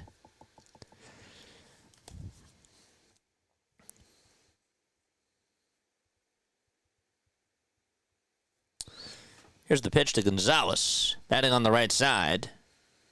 And it's in there for a strike.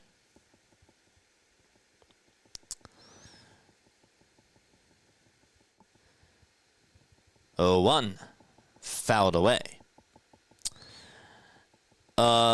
Jane wants to know, a changeup is the same form fastball thrown with less strength. Is that correct? Yeah, it's basically, it's a type of off-speed pitch. It's not a fastball.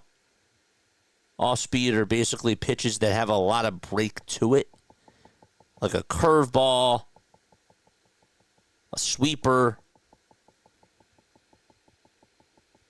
knuckle curve. Even that's a type of curve. 0-2 pitch, swing and a miss in the throw. The second base to get Cruz, not in time. O'Neill Cruz got his left hand in there. Good try, though, from JT. Cruz is down, though. And the trainers were going to come out, and he says, nope, I'm okay. The motion should look like a fastball, but it's slower to throw off the hitter's timing. Yes. You get lower velocity on the pitch, and it drops.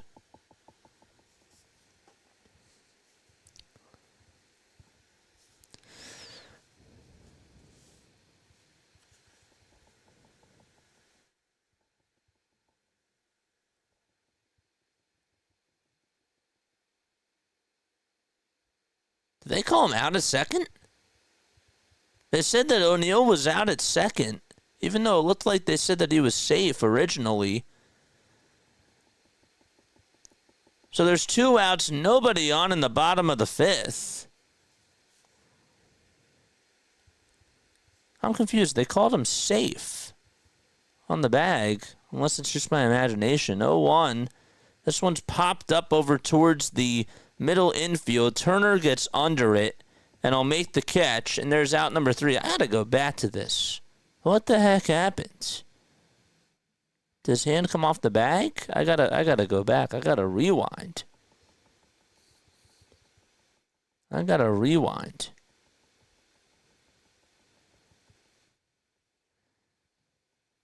Cruz dove in there.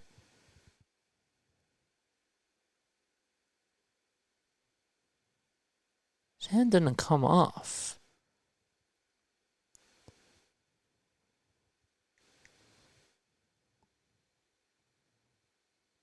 I want to want to see again in real time.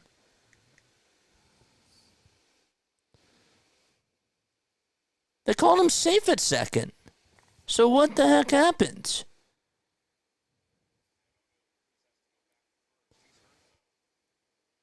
He has to go back to first. Why? Because of interference? They said that he had to go back to first. Wait. Catcher's interference. Gotcha.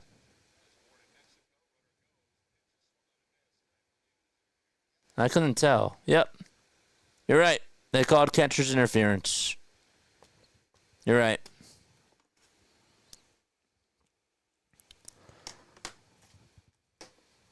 It's hard to look at these things when you're watching it on a monitor. I was like, wait, they said that the call was safe.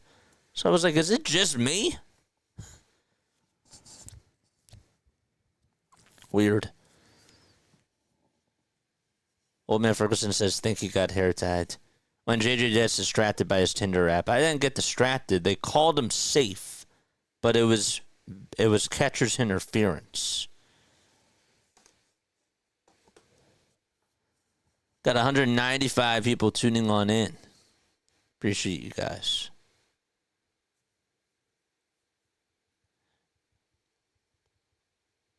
Going to the 7th inning, Phillies. The Yankees and the Red Sox are going to the 7th inning. We're going to the top of the 6th. Okay, that was on me. I was distracted by looking at the other score. Just a friendly hellos from BW. What's up, BW?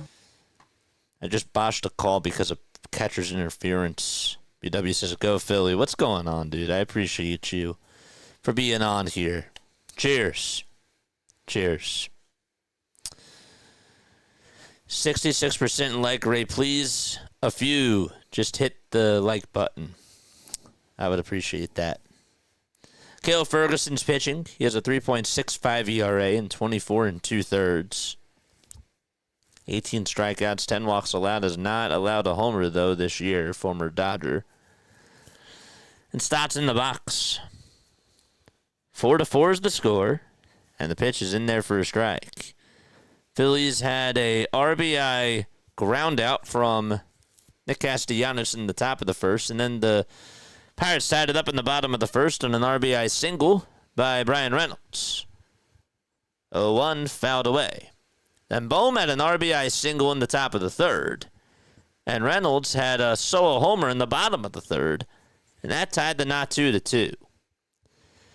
Trey Turner would then get a 2-run single in the top of the fourth with bases loaded and 2 outs. And then Henry Davis would respond in the bottom of the fourth with a 2-run homer. And that's the third time that the Pirates have tied up the game. And we're still tied. Pitch. And now it's a 1-2 count. 4 seconds left on the pitch clock. And the 1-2 pitch, swing and a miss. And Stott goes after a fastball that was just above the zone.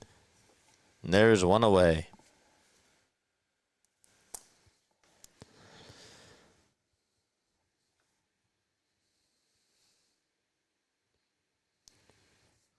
What the heck is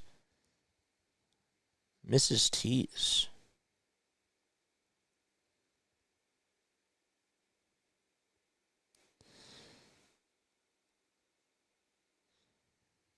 Pitch, and that's taken for a ball. Mrs. T's Pirates refers to the Pittsburgh Pirates baseball team's connection with Mrs. T's Pierogies, which is a local pierogi company. I didn't know that.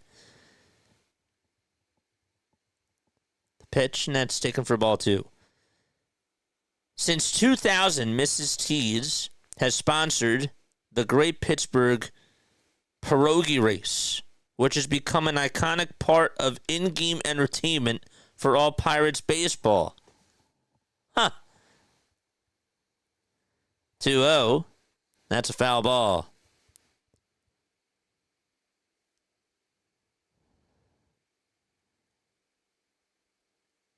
And that's not to be confused with the Pirate Parrot, which has been the Pirates mascot since 1979. 2-1, fouled away. So they do have two mascots. Didn't know that.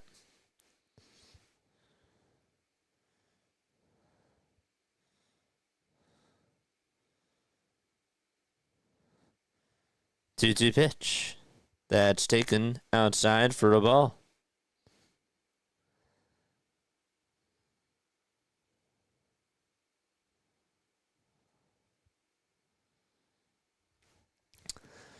Wes Wilson's up. Ferguson comes set at the letters, and the 3-2 is way inside for ball 4. And Rojas is coming up again. This is in Shenandoah, PA, Schuylkill County. Yeah, but I didn't know that it was, I didn't realize that it was in Pittsburgh, too. I've heard of the place, but here's the pitch. It's in there for a strike. Somebody's getting a little bit sleepy. Wake 'em up, Phils. Let's go. 0-1. That's down for a ball.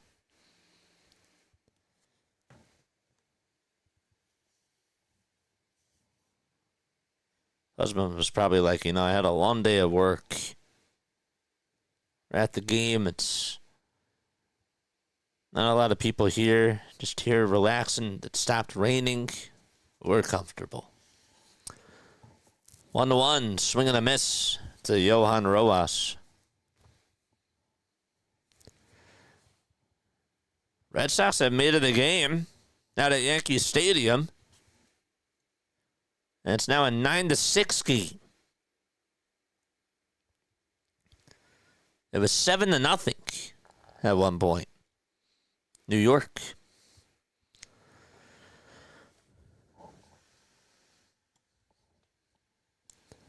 Wilson leads off over at first. Ferguson looks back at first. Wilson's going to go. Now back to the plate, and the pitch is going to be grounded over towards third base, and the throw over to first is just in time. Barely. Tintriolo thought that it was just going to stay fair, and so he decided not to let it go.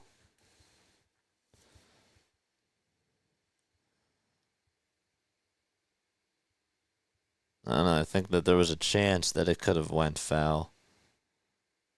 Maybe not, though. Take a gamble that way. On that type of a bounce. Here's Trey Turner, who's 3 for 3 in this game. And the pitch to Trey, fouled away.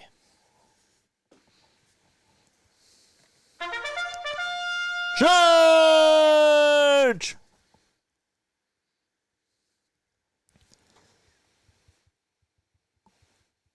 The ball is 1 strike to Trey Turner. Go ahead runs at second.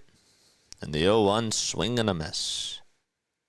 Another cutter that was in the dirt.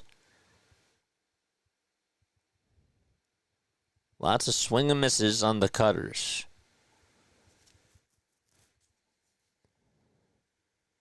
Heather's here. What's up, Heather? 0-2 pitch. There's a ground ball. It's over to shortstop, and the throw on the run to first is in time. And we're going to the bottom of the 6th inning, all tied up at 4 apiece. Heather says Pirates are going to win. Arg. I appreciate you for coming by, Heather. Shout out to you.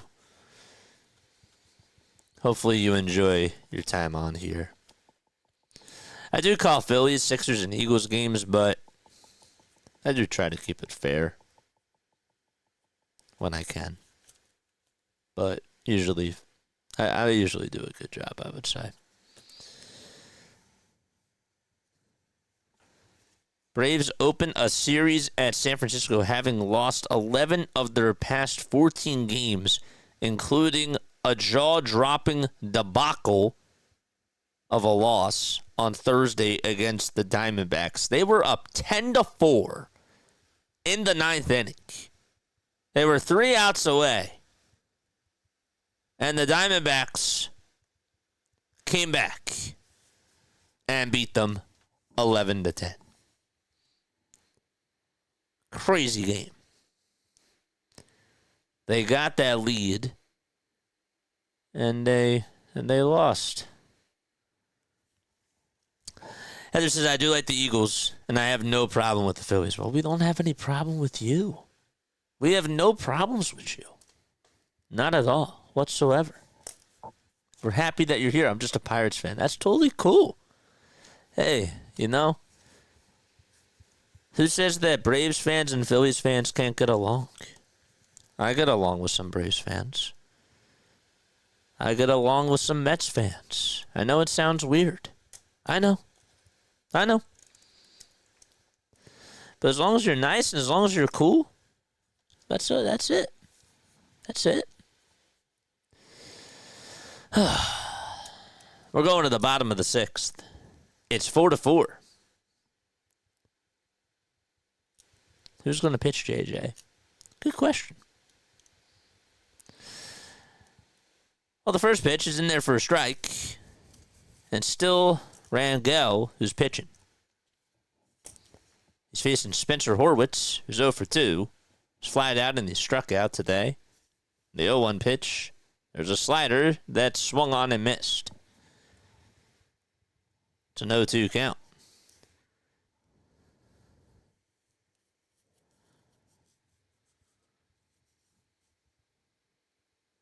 No balls, 2 strikes.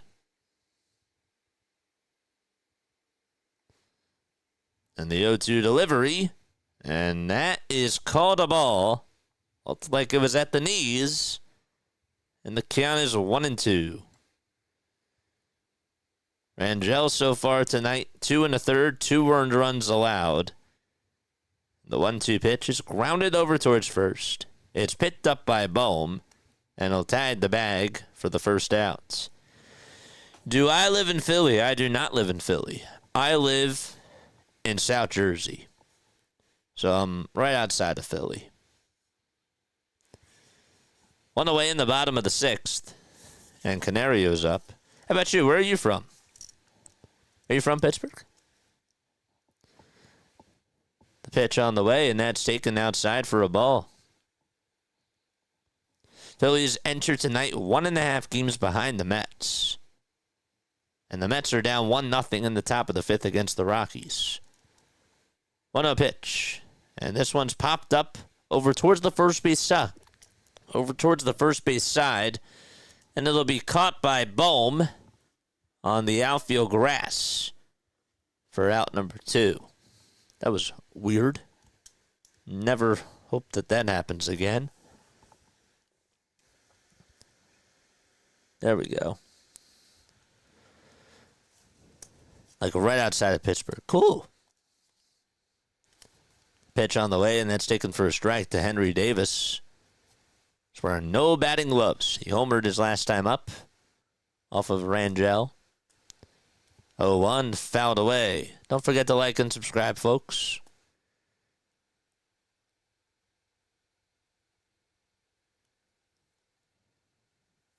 Davis has 3rd homer of the season. That was in his last at-bat. 0-2, fouled off.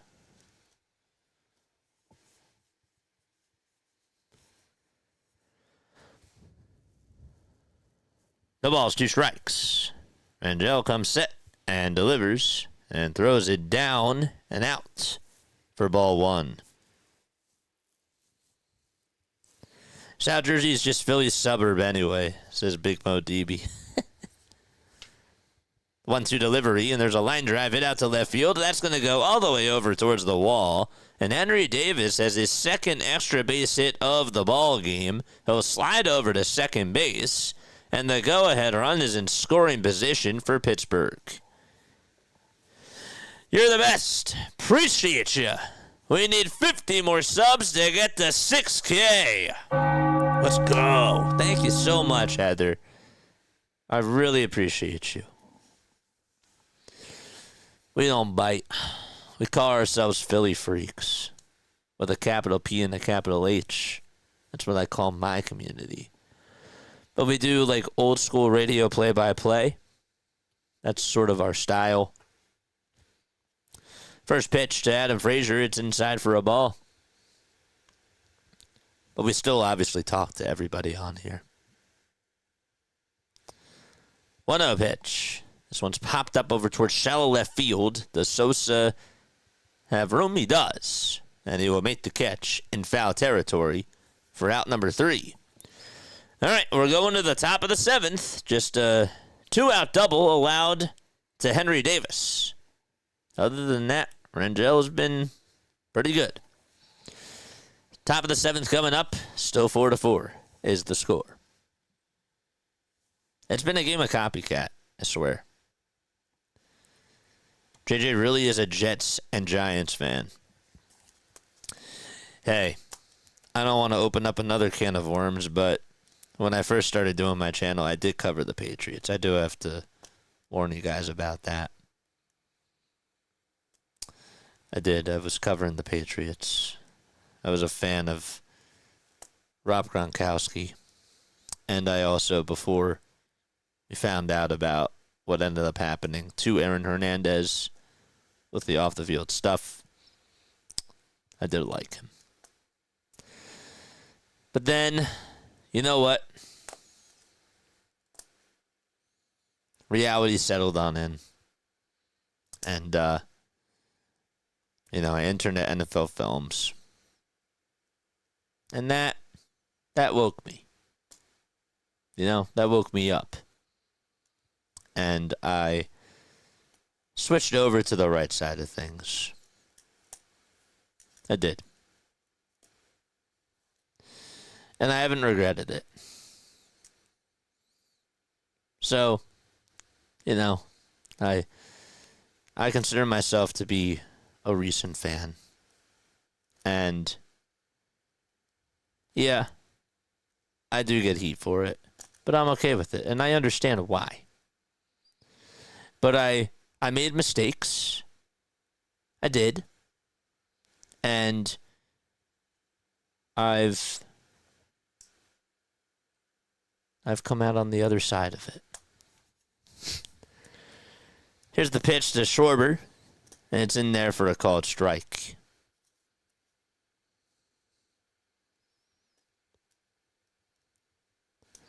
No balls, 1 strike to Kyle Schwarber. And the pitch, that's a foul ball. And as great as that Super Bowl was, nothing will ever... I will never cherish anything more. If the Phillies get another World Series ring, that means way more to me. Than a Lombardi. 0-2. Fouled off. Not saying that I don't appreciate it, but the Phillies are what started it all for me. Kyle Schwarber's up. No balls, 2 strikes. Ferguson comes set. And he throws a cutter that's down. And Schwarber says, no thank you. Daniel says, we forgive you. Yeah. I made a mistake.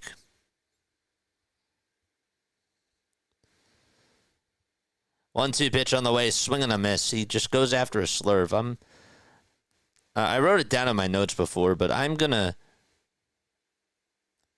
make sure that during the postgame show tonight that we talk about Kyle Schwarber and the off-speed pitches, because that's been a problem.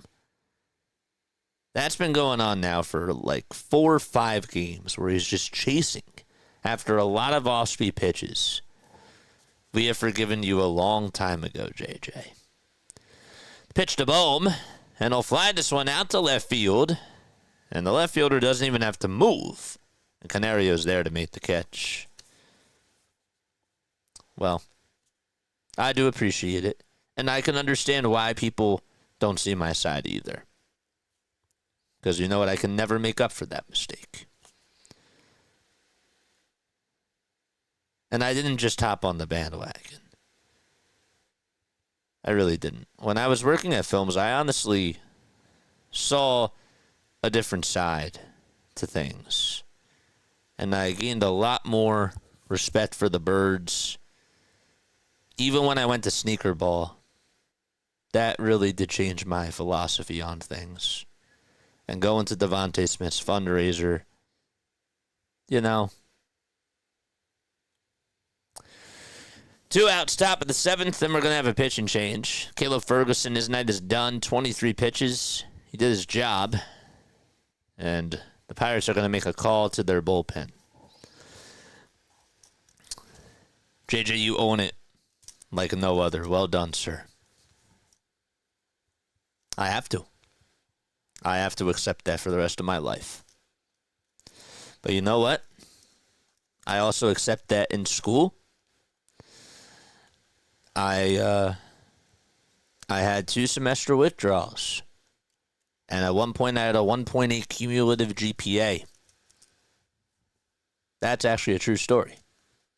I did. I had a 1.8 cumulative GPA. That was during my 3rd year. And true story, graduated with a 3.3 cumulative GPA. And it took a lot for me to, overcome that, but I really made sure that I did what I could. And I was lucky I got some really, really good support. And I had people that trusted and believed in me. But for a while, I had to live with, I couldn't do certain things because I had that 1.8 cumulative GPA. And even when it was getting better, I was still under a 2.5. And for the rest of my life, I can at least say that not only did I have a 1.8 cumulative GPA, yes, that did happen, but guess what? I came out on the other side. And for the rest of my life, I will always thank the people that helped me get through those years.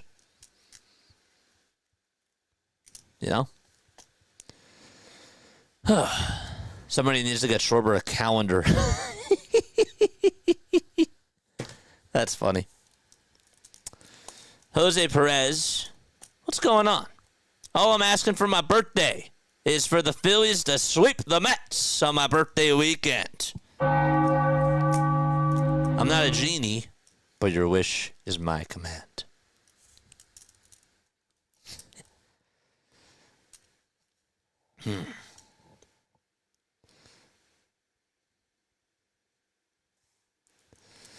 Two outs in the top of the 7th. Here's the pitch to Casty. That's taken down for a ball. Casty has his white elbow guard on. 1 ball, no strikes.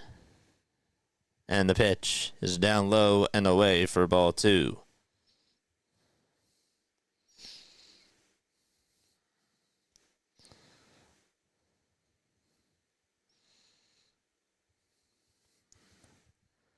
Two-0. That's a foul ball.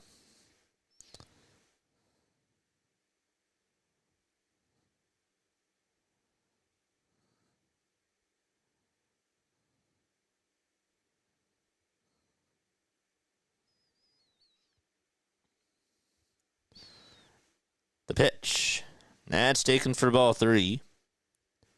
Count is now 3-1.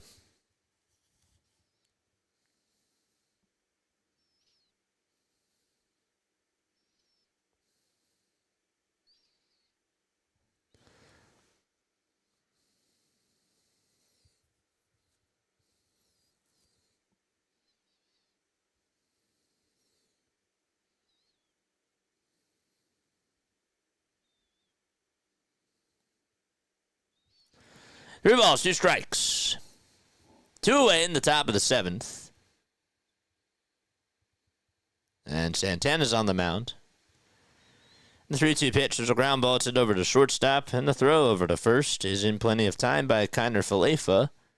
So Santana comes on in to just face Nick Castellanos. And we're going to the bottom of the 7th. Still knotted up at 4 apiece. All right. I'm going to ask you a Phillies trivia question. And if you get it right, you will hear this. If you get it wrong, you will hear this. All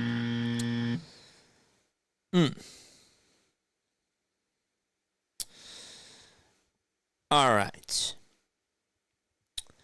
In the 1980 World Series,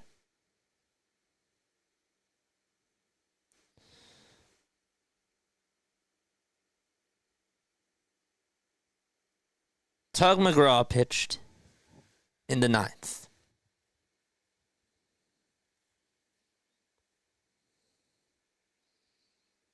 Actually, wait, hold up. 1 second. 1 second.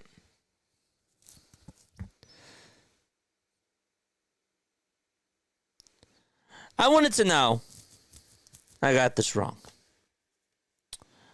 Who won the last game for the Phillies in the 1980 World Series? That was my question. I botched that up. Who won the last game of the 1980 World Series for the Phillies?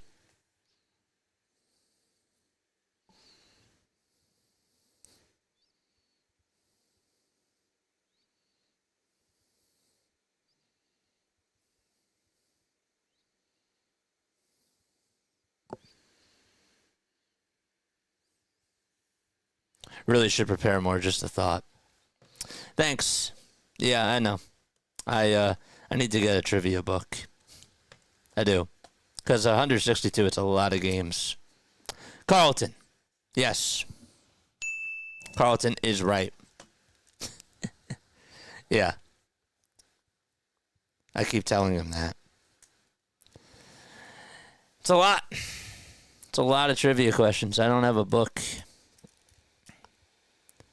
Bottom of the seventh, and the pitch on the way, and that's taken for a strike.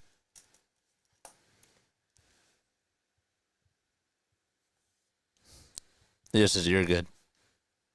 But you're right. 0-1, swing and a miss. But see, even the trivia books that I get, they're easy. They're easy trivia questions. It's like, who won the 1980 World Series? You know what I mean? So it's a little bit tougher because I don't want to make it too easy and I don't want to make it too hard. Is that fair? 0-2. Nats outside for a ball. Who won by what? Pitching. Pitching. That's fair though. 1-2. This one's flat out over towards right field. Castellanos is there, and he makes the catch for out number one. Trivia question. Who just messed up the trivia question? It was Larry. Just kidding. One out, bottom of the seventh. Kiner Falefa is up at the plate, and the pitch is down for a ball. You're fine. I'm just having a foul week. No. Like, you're absolutely right, though. Maybe what I'll do is I'll actually plan out. But see, I tried to plan out the trivia questions before, and that still didn't even work well. 1 ball, 1 strike. Ryan Kirkring's pitching, by the way. Kiner Falefa is 0 for 2. And the pitch. That's taken low for ball 2. I'm just going to tugboat Larry from now on.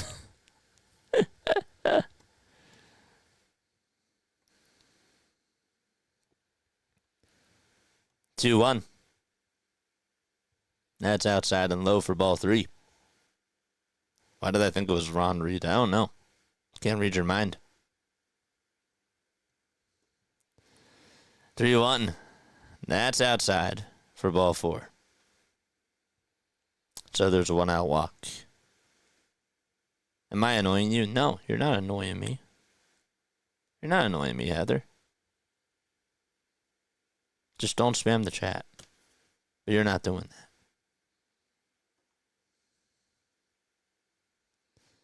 Everyone's path to the truth of Philly sports dominance is different. It is. Here's the pitch. And it's in there for a called strike. Just as I was a 2.1 for most of my AS and computer network management for 3/4 of my 2-year degree. And I got it up to a 3.7 when I graduated. I feel you, JJ. Yeah. It was a great feeling. 1 ball, 1 strike, and the pitch on the way, and that's in there for strike 2. I'll never forget the moment I did graduate, and when I walked on that stage, the dean actually had to ask me if I was okay, because I was standing there. And I said, yeah, I'm fine. I'm just soaking in this moment. It was like, you got to move. I was like, okay. And then I did. I stood there. It was like time stood still, literally and figuratively, because I was there for like 30 seconds. And I wanted to take it. I wanted to take that in, and I wanted to have my moment. You know what I'm saying? Cruz is going to line a pitch down the third base line and slap it towards left field for a base hit. That's going to put runners on at first and second.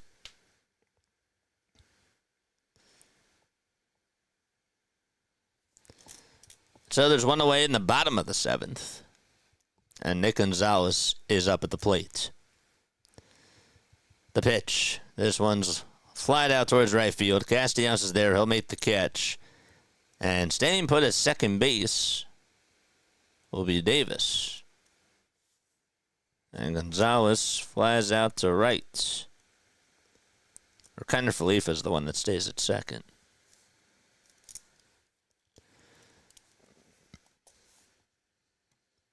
You okay, JJ? You've been standing there for 30 minutes and kept saying, I did. Yeah. I had to have my moment, though. 2 outs in the pitch. That's taken for a strike. And my cousin was the one that told me. Shout out to my cousin. He texted me and he said, soak it all in and enjoy the moment. And I think I did that. The ball is 1 strike. And the pitch, there's a fly ball. It's hit out over towards left center field. And on the run is Wilson. And he'll make the sliding catch for out number 3. And we're going to the 8th inning. It's 4-4. We got a $10 super chat from Jack. The year Roger Maris hit 61 homers, how many intentional walks did he get? I'm going to say 50. Thanks so much for the $10 super chat, man. Appreciate you.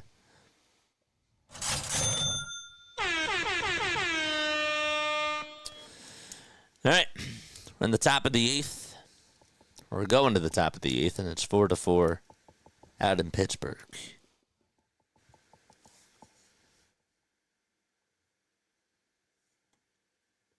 What's up, Joe? How are you?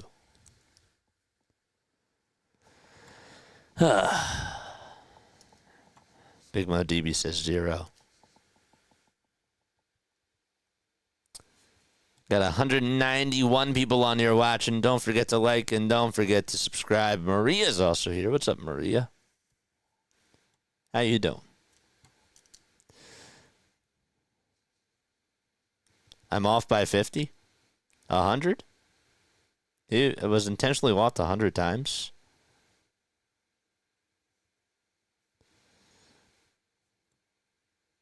Roger Maris didn't play for the Phillies. Oh, you were just asking me just a regular trivia question. 100 times. 100 times. Wow, that's crazy.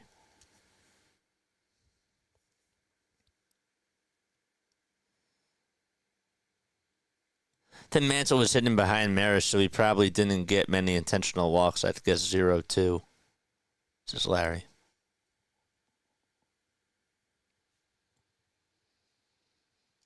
Anybody else want to super chat me trivia questions? I'm just kidding. You don't have to super chat me. You don't. Can't walk Maris to get to Mantle. Made you pay for that. If you did it. The pitch. Foul ball. JT is up. The ball is 1 strike to Real Muto.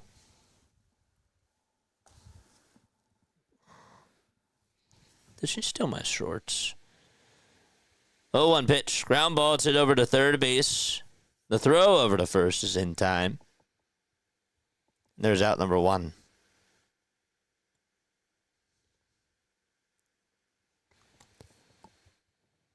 Matt Strom's loosening up in the bullpen, and he will pitch in the bottom of the 8th.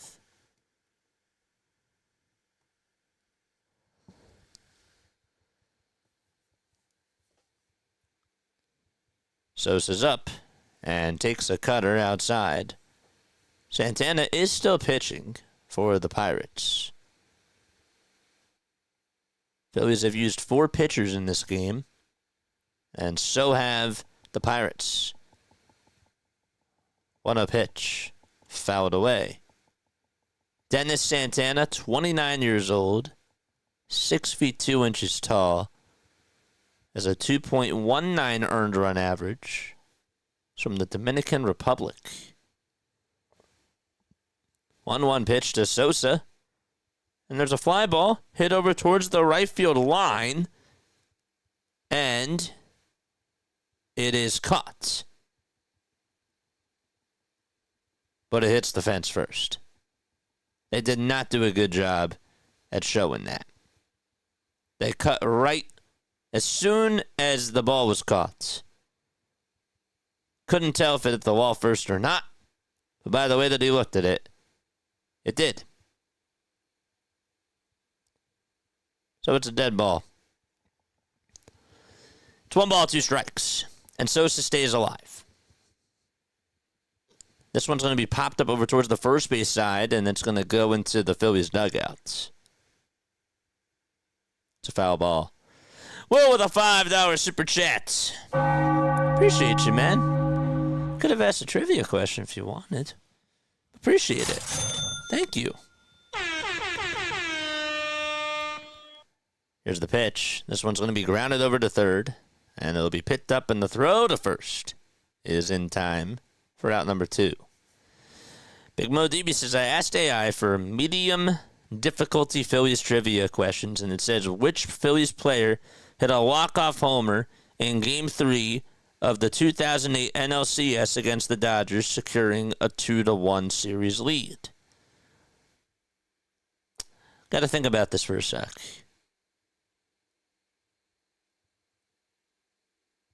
Here's Stott, and he'll fly this one out towards left field.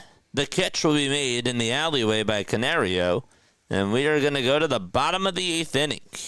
Phillies bats have gone silent ever since the 4th inning. Bottom of the 8th coming on up.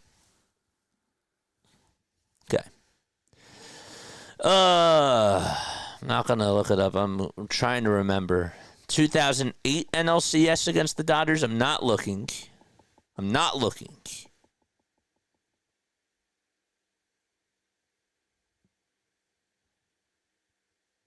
Wasn't Burrell. 08.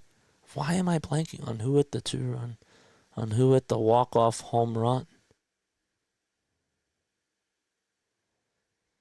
I didn't think that there was a walk-off home run in the series. Was there really? Who hit the walk-off homer? You're going to say it, and I'm going to be like, darn it. It wasn't Chooch.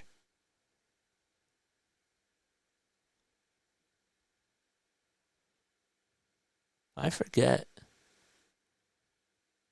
Wasn't Worth. Wasn't Utley.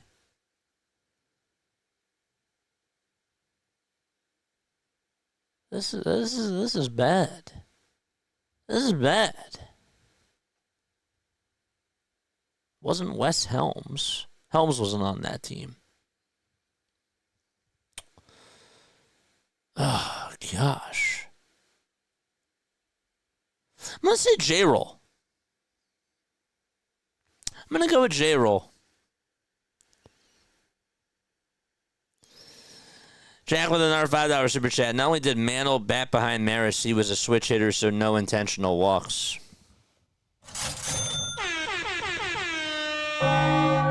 Thanks so much again, Jack. Was that the stairs homer? No, but that wasn't a walk-off. That wasn't a walk-off. That's what confused me. That wasn't a walk-off because that was at Dodger Stadium. And that's why I was like, wait, when you said walk-off, it doesn't make sense because I remember the call. Stairs hits one into the night, and it was at Dodger Stadium.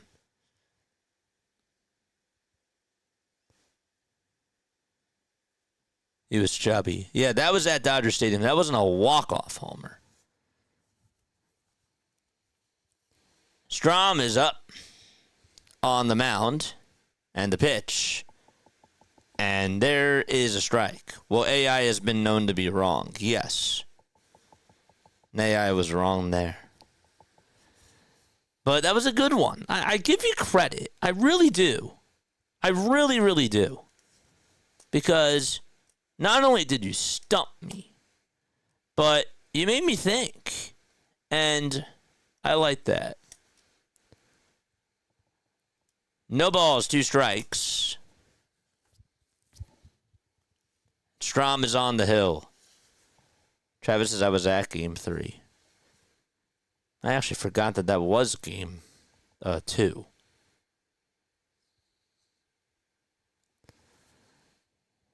That was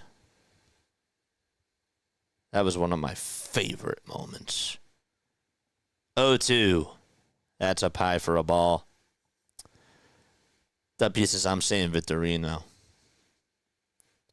Vittorino's homer that I will remember was off of CC when he hit off the right side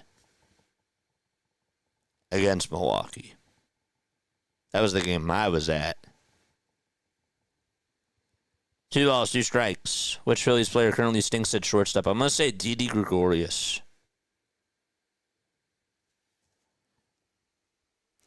Oh, I got it. I take phone calls during the postgame show. You can leave a voicemail message, though, or a text message. But yes, you did call. I just don't take live phone calls during the game. 2-2.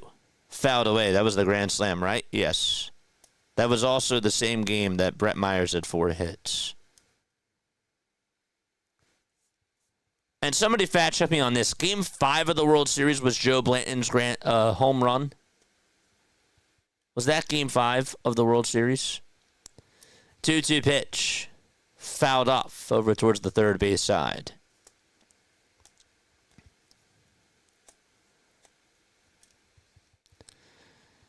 Seven pitches in this at-bat. Rishi wanted to come on in. She scratched her way in. 2-2 pitch on the way. Swing and a miss. And Spencer Horwitz strikes out on a sinker at 92. There's 1 out.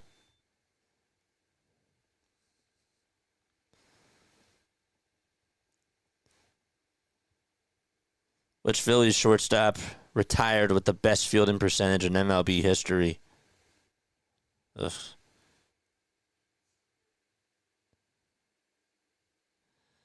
The pitch. That's inside. I'm going to probably say Jimmy Rollins, but if we're talking about best fielding percentage with just 1 game,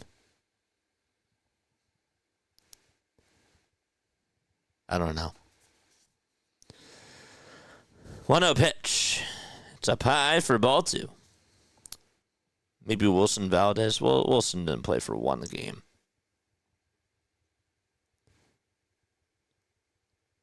Mo DB says, I hope it's J-Roll. Love that guy. Me too. 2 balls, no strikes. And the pitch to Canario is upstairs.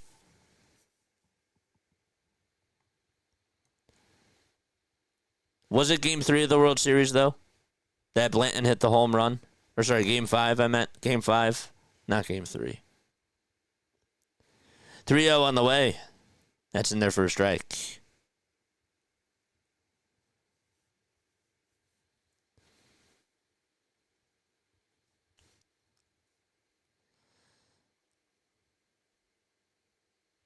Strom comes set and delivers the 3-1. Swing and a miss. Hey, don't chew your paw. Don't chew your paw.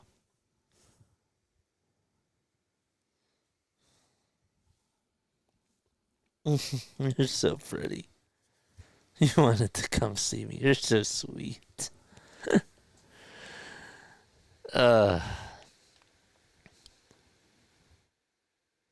3 balls, 2 strikes.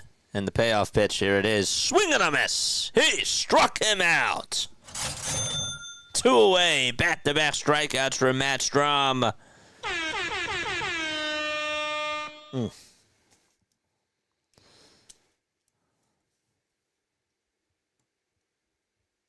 right.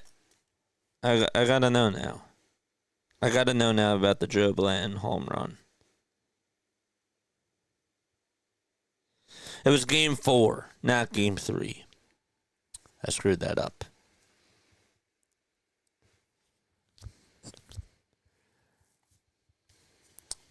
Henry Davis is up at the plate. It was game 4. Thanks, Larry. I saw it now. 1-0. That's inside for ball 2. I do appreciate it. Henry Davis is up. He's 2 for 3 today. Had a 2-run homer. Back in the bottom of the 4th. The 2-0 fouled off. Don't forget to like and subscribe, folks. We have 206 people on here watching.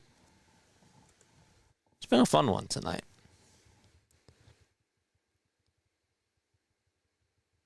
Two-one pitch. This one's fouled back behind the screen. 156 of you have hit the thumbs up button. Let's go.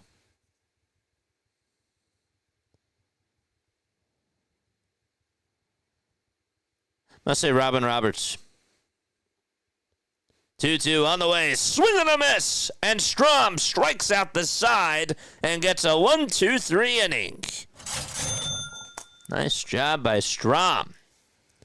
We're going to the 9th. Still tied 4-4. Okay, Strom.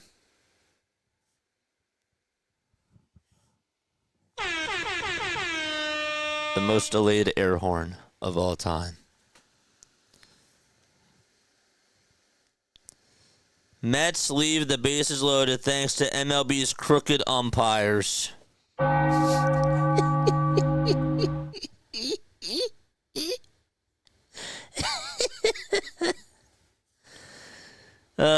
They're down 1-0 against the Rockies. Let's go, Colorado.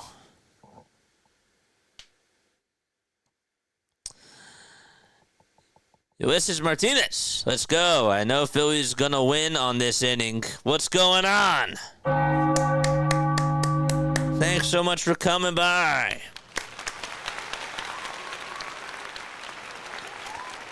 Asia's here. What's going on, Asia? We also have Jim Erb on here as well. People are waking up. And you know what that means? It's time for the bats to wake up. Wakey, wakey. Ugh. Get the yawns out. And let the bats come to life.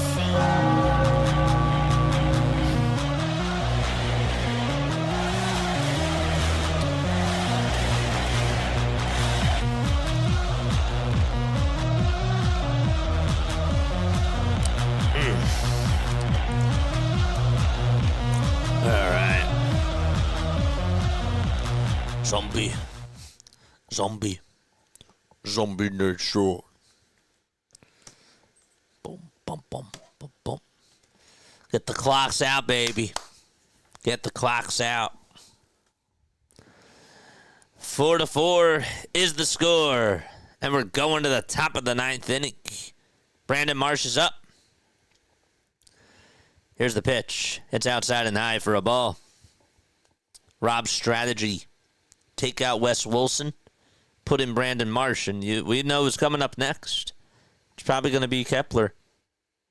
David Bednar's pitching. The 1-0. Looked a little bit high, but it's a called strike anyways. So what are we doing?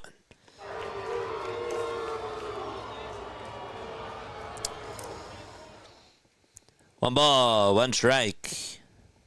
Marsh hitting .215 this year, and he takes the 1-1 outside for ball 2. Bednar, former closer of the Pittsburgh Pirates, this year 0-4. Has a 4.12 ERA. 2-1, check swing, foul ball.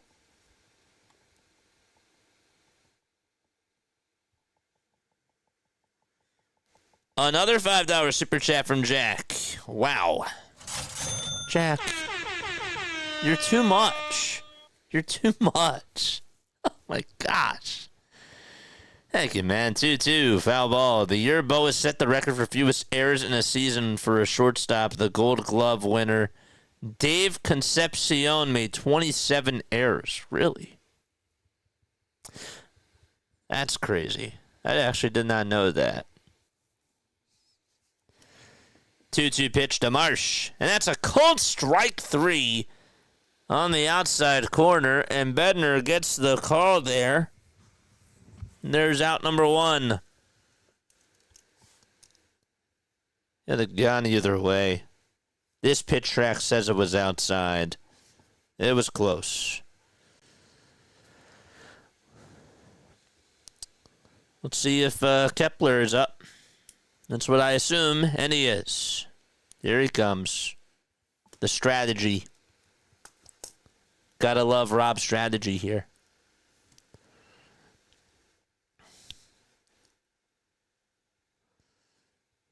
Marsh is getting a double here, says Doug. 1 out, top of the 9th. And here's a curveball that catches the upper tier of the zone for strike 1 at 78 miles per hour.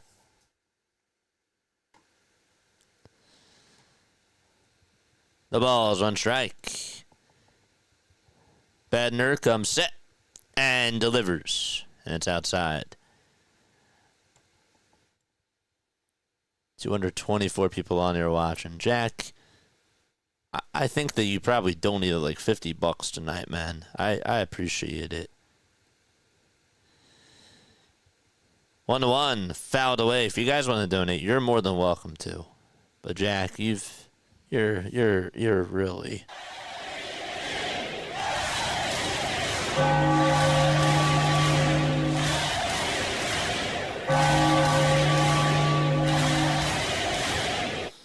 Somebody give him a shout out in the chat. Seriously, he deserves it.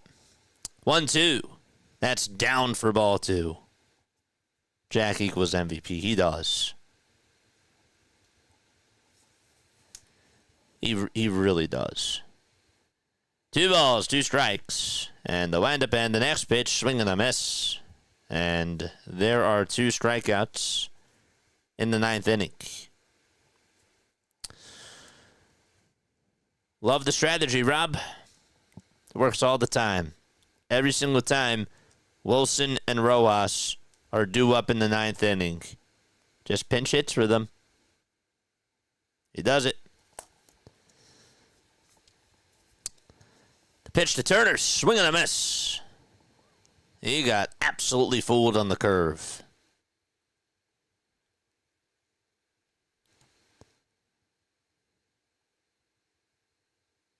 The ball's 1 strike. Bednar comes set and fires. And it's fouled off. Bednar has actually been better in his last 6 outings. Didn't start off the season strong. No balls, 2 strikes. And the 0-2 delivery, swing and a miss. And David Bednar follows Matt Strom's footsteps and strikes out the side and gets himself a 1-2-3 inning. We're heading to the bottom of the 9th. We'll see who's going to come on in the pitch. 4-4 is the score. Alrighty. Hey, guys. Just wanted to tell you, that after the game is done, we will have a post-game show. You can text the JJ hotline, or you can call on into the post-game show after my post-game monologue. You know? You guys are awesome. Just think, what if you ever agreed with me? I have agreed with you. I have agreed with you on things. For sure. Well, thanks again for the $2 super chat, man. Agreed with you what? On Trey Turner being the worst defensive shortstop? I'm telling you, it's bad. It's bad. It is really bad. I've agreed with you on certain things. I can't think of any right now. But I have agreed with you on things. I can't think of any right now, but I definitely agree about Trey Turner's defense being bad. I think I also did agree that left field is the most important thing of need. Just like you said. Jack's going to get the first signed JJ bobblehead. Yeah. I'm telling you, like, once the extra points come on in, once we start getting that, the XP, like all the other content creators have been getting, they're slowly starting to roll out. Jack's going to be in the lead by a lot. Sometimes JJ agrees that you're wrong. I agreed with you yesterday. In the moment, okay, let's be real. In the moment with the pop-up that occurred yesterday, I agreed with you that Max Kepler has to make that call. In the moment, I was heated at Trey. I was. And I had every right to be heated at him. But you were right about that has to be Kepler's ball. 1 ball, no strikes. Romano's pitching. And here's a slider that's in there for a strike. However, I still believe that Trey should have caught that. He had the glove on it. 1-1. Fouled away. And he made it tougher than it had to be. He took a tougher angle to it. But I did agree with you on that. In the moment, though, I was really heated at Trey. I was like, nobody else could do any wrong. And then I looked back and I said, no, you're right. You're right. 1-2. Fouled off. Did anybody see the NBA Finals yesterday? I didn't watch it. I fell asleep after this game was done. Trey was standing still and the ball hit his glove. Yes. Yes. 1-2. Fouled off over towards the first base side. And that was ruled a single.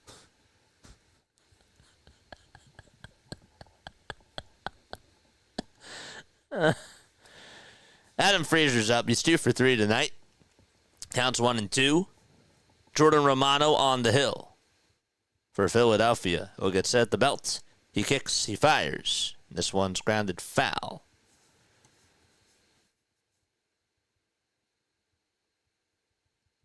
Six pitches in this at-bat to Adam Frazier. Romano has a 7.54 ERA. 1-2 pitch. It's up high for ball 2. Frazier is 2 for 4 against Jordan Romano. 2-2 pitch. Fly ball hit out over towards left field. It's going to drop in for a base hit. Takes about 2 bounces in front of Max Kepler, who's now out in left field. And a leadoff single to start off the bottom of the 9th.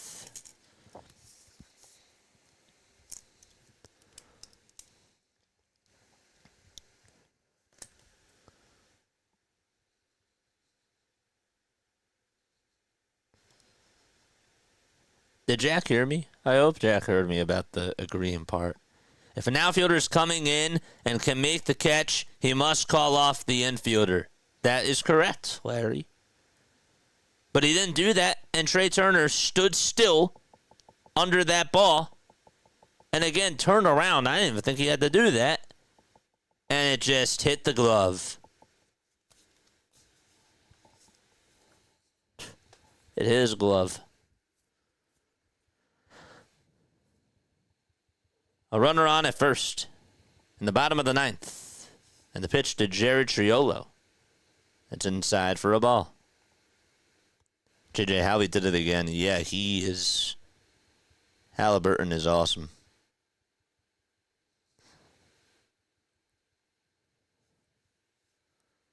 1-0 pitch. This one's popped up over towards the first base side in foul territory, but it's going to be a foul ball. No chance that Bohm is going to get there.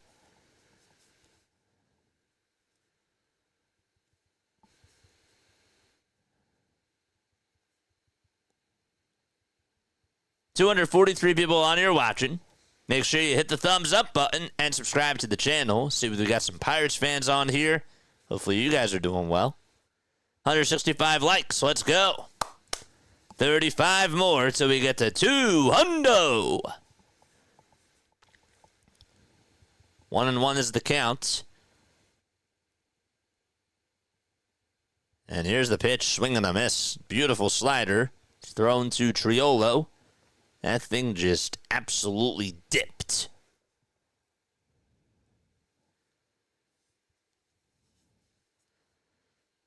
Triolo is just hitting .097 in the 7th inning or later this year. And the 1-2 pitch. There's a fly ball hit out over towards straightaway center field. On the run is Marsh, and he can't make the catch. Castellanos has to barehand it. He'll throw it over to second, and the throw is not in time. And again, Marsh got a bad jump. Tried to slide, and he couldn't make the catch. I mean, why even leave your feet?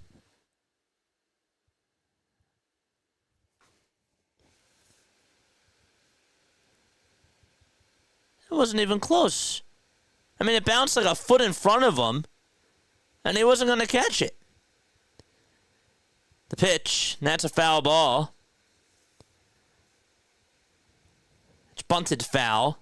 It's Isaiah Kiner-Falefa.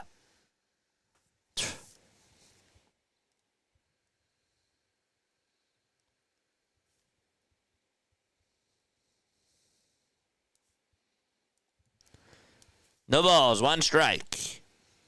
Runners on at first and second, nobody out. And the 0-1, they tried to see if he went around. He did not. He took the ball. He took the bunt back.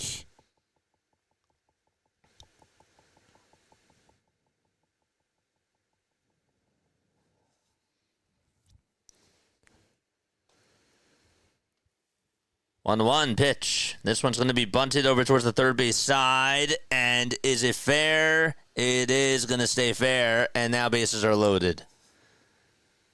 If somebody posts a spoiler, you're going to get timed out.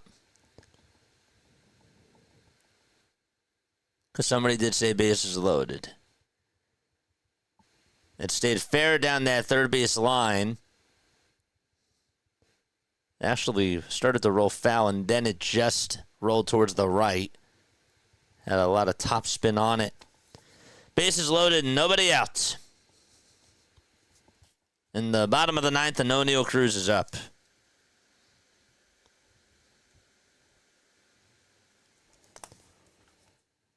And now they're going to have a conversation here. Get ready to listen to this postgame show.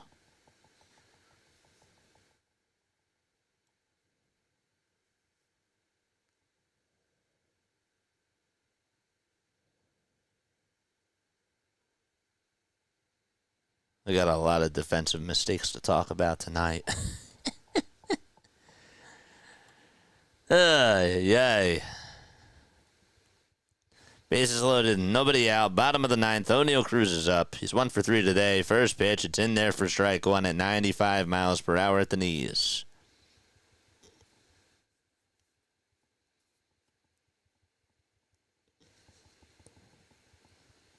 It's in 261 with the bases loaded.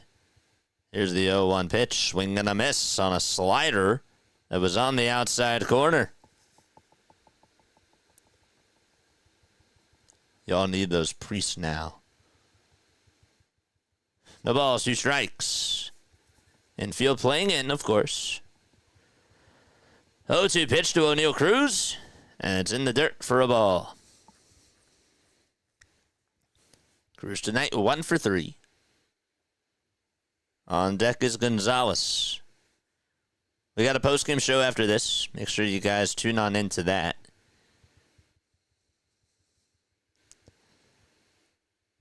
And the 1-2 delivery, and that's on the inside corner for a called strike 3, and there's one away, and Cruz goes down looking at a fastball at 97. That's the first out of the 9th.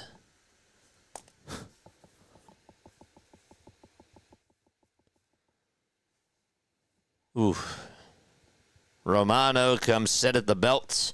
Gonzalez is up in the first pitch, swinging a miss on a slider that was low and away. No balls, 1 strike.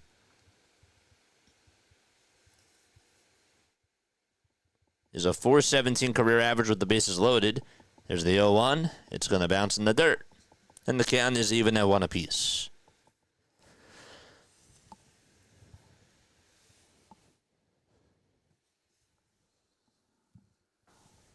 Did she leave? She did. Well, 1 ball, 1 strike. 1 out, bottom of the 9th. We're tied up 4-4, and the 1-1 is wide for ball 2.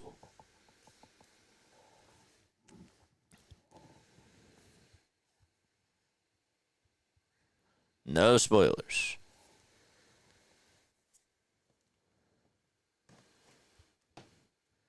2-1 pitch. Here it comes. This one's fouled away. That's a 2-2 count. Joey Wentz is warming up in the pen for Pittsburgh, in case it does go to extras. 2-2 pitch. Here it is, and there's a fly ball hit out over to deep left field. That's going back towards the track, and it is caught by Kepler, but nonetheless a run's going to score, and the Pirates walk it off on an RBI sacrifice fly, and Pittsburgh wins against Philadelphia.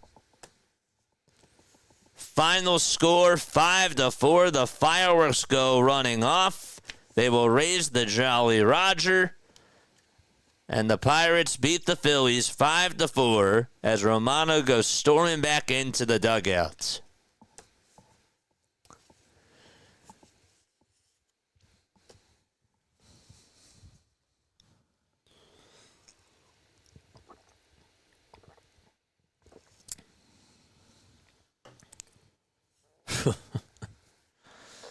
Wow. Another loss. Another loss for the Phils. We will talk all about it. But for those of you that are going to sign off, I appreciate you for staying on here. Hit the thumbs up button on your way out. Okay? I got my thoughts. And I will definitely tell you how it is. And we will talk and dissect this one. Because we got it. We have to. All right? 610-314-0844 is the phone number. That's how you call on into the show. That's how you leave a voicemail message. Yeah, I got my notes. I got a lot of notes tonight. I do. I got a lot of notes. And I will tell you what my thoughts were on this game when we do return. But that's a terrible loss. It's another really bad loss by this ball club. And they deserved it. They deserved this loss. All right, be right back. Don't go anywhere. When we got our postgame show, we will break everything down. And I hope to see you all there. All right, be right back.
Graduated from Rowan University in the spring of 2022 with a sports communication and media degree.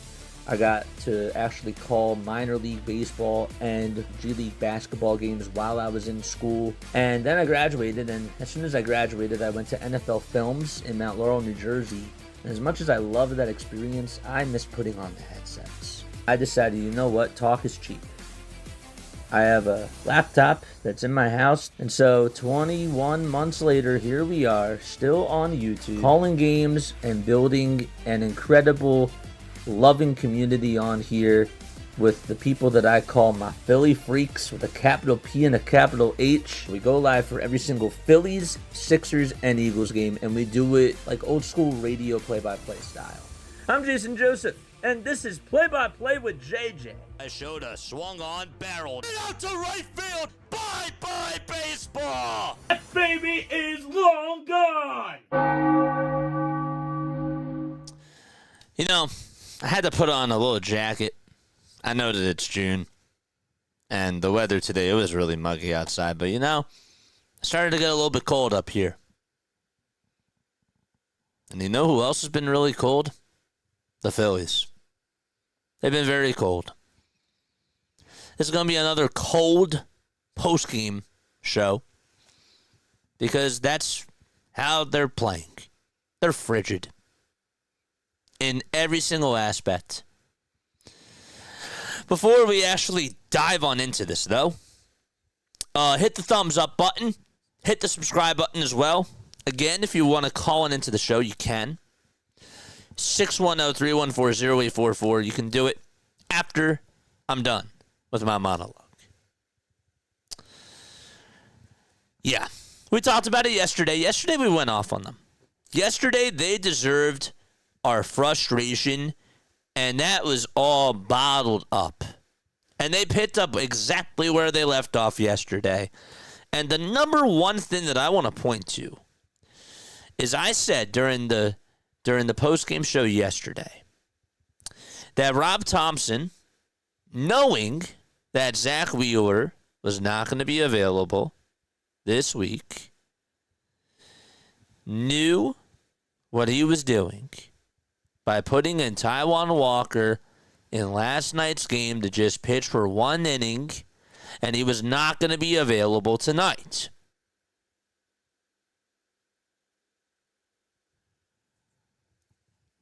Coaching puts you behind the A ball again. Coaching is what lost you this game again. You know why coaching lost you this game? Let's break it all down, shall we? Coaching lost you this game because, A, Taijuan Walker didn't pitch today. And you put Joe Ross in there for just 2 innings, and you were going to have to grind that bullpen out. That's number one. How about number two? This defense. This defense continues to be a flat-out F. They're terrible. They're awful. They're horrendous. They're abysmal. Any negative adjective like that, that's the defense. This is, I really believe, I truly believe that this is the worst defensive Phillies team I've seen. Ever. Ever. And the coaching staff, what does that have to do with the defense? It has to deal with the same types of plays. The fielding coaches are supposed to go over the fly balls and how the outfielders are supposed to communicate with one another.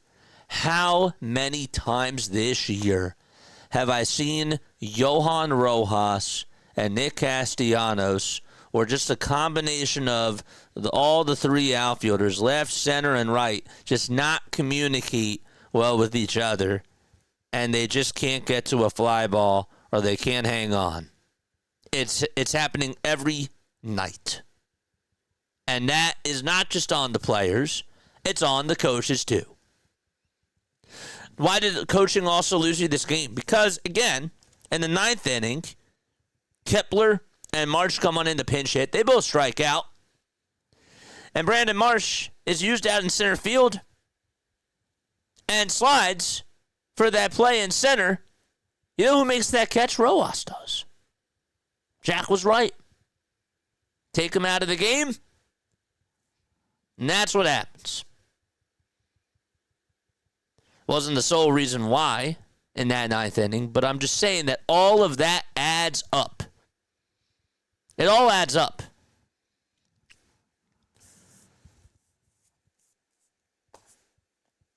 Let's go back to that triple by Nick Gonzalez in the first.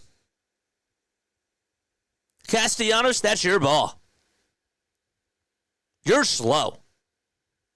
You're so slow to get to that ball. And the fact that Rojas covered that amount of ground to go get it out in the right center field and just barely miss it, you could say that Rojas should have made the catch. But personally, in my eyes, that's Castellanos' ball. If your right fielder is going back and is only traveling 2 feet, or whatever it is, running 2 feet diagonally, and your center fielder has to run 10, 11, or 12 feet, that's a lot of ground to cover. It's a lot of ground to cover. And sure, the ball got on his mitt, and I agree that he has to catch the ball. But it wasn't as egregious as yesterday's with Trey Turner because Trey Turner stopped. And he had all the time to make the damn catch.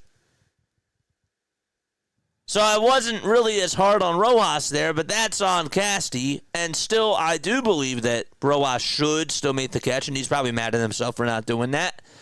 But it would just be nice if we had a little bit more speed in the outfield. The Adam Frazier double. Marsh. Catch the ball. That's back in the second inning. I had that written in my notes. Catch the ball, Marsh. Catch it.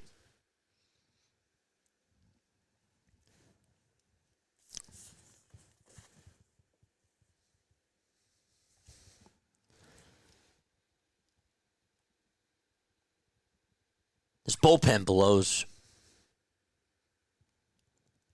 The bullpen really sucked today. You send down Seth Johnson, and you put in a guy that you just called up today. And Henry Davis, who didn't even start today, homered off of him. Alan Rangel. That's your guy? That's your guy that you want to have called up? He can't pitch in high leverage spots. If you're calling yourselves a contender, you need somebody that can pitch right now in this bullpen, and Alan Rangel is not ready. He's not. Seth Johnson, you think is a good option? Max Lazar, you think is a good option?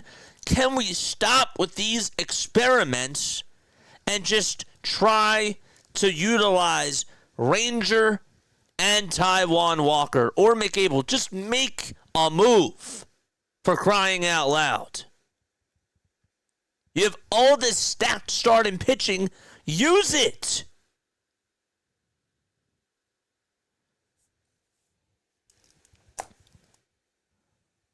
I want to go back to that fourth inning, too. Bases loaded, nobody out. Wilson flies out the center. Can't hit the ball deep enough to allow JT to score. Rojas strikes out. Think it was a high fastball that he got. 2 away. Bases loaded. Now, luckily, Trey Turner did come through with a 2-run single, but how many freaking times with bases loaded, nobody out, does this team make it harder and harder for them to come through? They had to rely on a hit. And Trey did deliver there, but it's the same problems. It's the same themes. I don't want to run away from those things because, again, they make it tougher. They grind it out. And they just think about this whole entire, situational hitting like it's, I don't know. I don't want to say like a Rubik's Cube, but you get what I mean. They make it so much more harder than it has to be.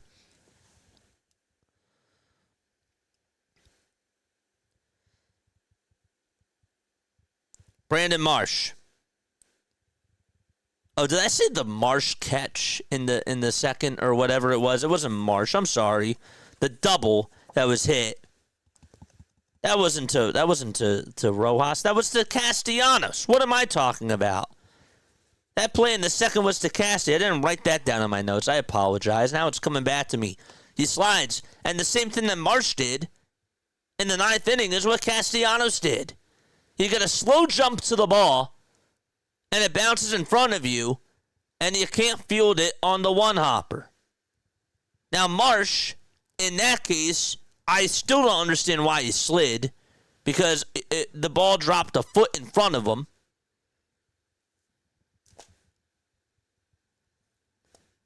These defensive problems are an issue. And it just goes back to the conversation that we had yesterday about team culture and about heart. They don't have it. They don't have it. I'm not going to kick and scream like I did yesterday, but they picked up where they left off. Yesterday was basically an absolute meltdown of what was bottled up inside me throughout this whole entire season. And that all came out. Today, they picked up where they left off yesterday. And I don't really have much else to say, except, again, they failed in all spots. Castellanos doubled in that fifth inning. And then JT strikes out swinging. And Sosa pops out the center. Their situational hitting is bad. Their fielding is bad, especially in the outfield. And their coaching is terrible. Like, those are the main three things that I come away with. Let's talk about Romano in the ninth inning. Let's go there, too. You had to go to Romano in the ninth. He mismanaged the bullpen, Rob. After Romano blows the game on Saturday in the ninth inning, you can't just put him back out there for another time thinking that he's going to do okay. And I know why he does it. He says, I trust you. He says, I trust you. I trust you. But again, you're putting the team in the position to fail. And Rob, again, lost them this game. You don't put Romano in there in the ninth inning. Well, you can also say, JJ, who else do you have? Fair question. Fair question. But me, you go to Strom in the ninth. You put Orion in the eighth right now. And you put Romano in the seventh.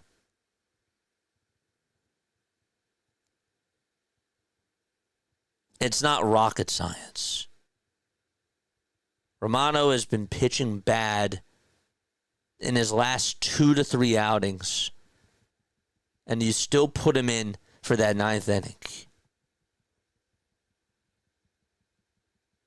The same red flags have been going off.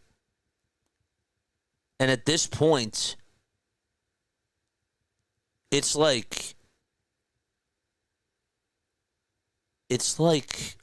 a contagious virus that's going around the whole entire dugout. Let's also talk about Edmundo Sosa not being able to swipe at third base. Phenomenal throw by JT on gunning out that runner there. But Sosa, again, and this is also a fielding problem too,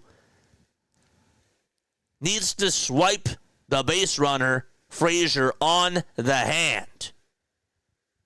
He waited for him to come to the bag and got him on the chest. Just Barely. It goes back to the fielding issues. It all goes back to the coaching staff. It's the same problems.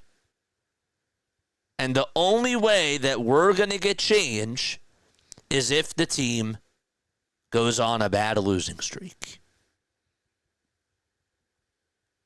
That's the truth.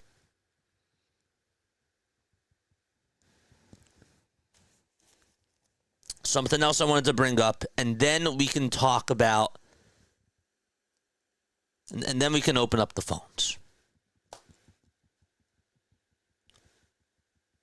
Kevin Long, what have you done to Kyle Schwarber? What have you done? Kyle Schwarber, in the month of June, I saw a tweet before, and I can't remember who said it right off the top of my head, but Kyle Schwarber is chased after, according to the tweet that I saw, he's chased after 12 off-speed pitches in this month. 12. He has swung on and missed after 12 off-speed pitches. That was what I saw. And again, don't take my word for that, but I definitely know that the number is high. The number is high.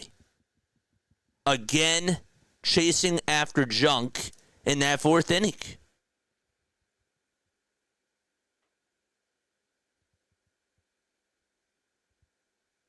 After Turner gets that 2-run single, he swung at a slurve that was in the dirt. The count was 3-1, and that gave away the at-bat. The fact that he's swinging at that junk, that's not who Kyle is. The Kyle Schwarber that I know doesn't swing at that, especially with a 3-1 count. What is going on? Personally, I think it's a Kevin Long problem. It's also on Schwarber because he's in the box, I understand. But I also think that it goes back to the batting coach. Because, again, he's not addressing these issues. And this has been going on for a week. It's been going on for a week that now Kyle Schwarber, out of all people, is chasing after pitches that are low and in the dirt. So, it's brutal. It really is brutal watching this team.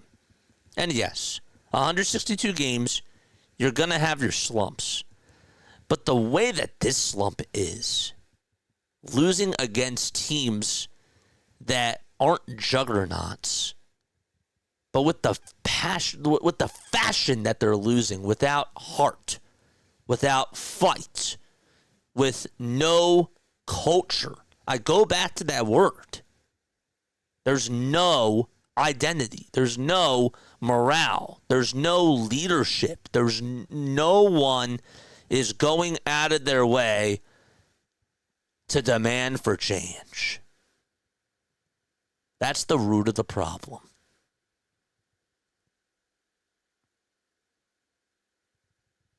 That's why you lost. You beat yourself again tonight. The Pirates didn't outplay you.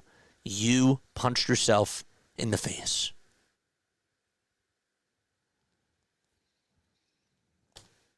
I know I said last thing before, but this is my very last thing.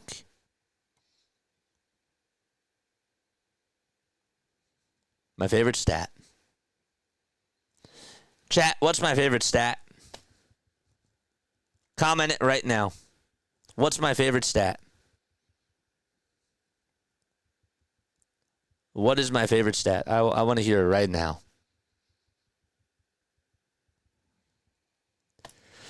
You know what it is.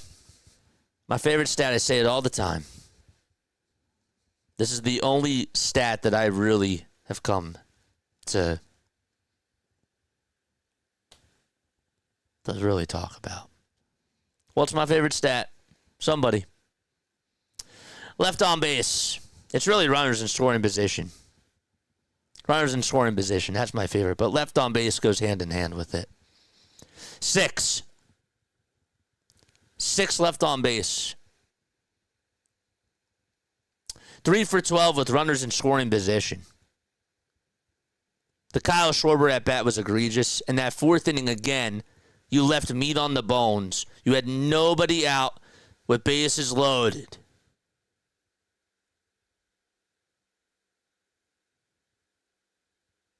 It's bad. It keeps happening. Again, it's a pattern. It keeps going on. It's not going to stop.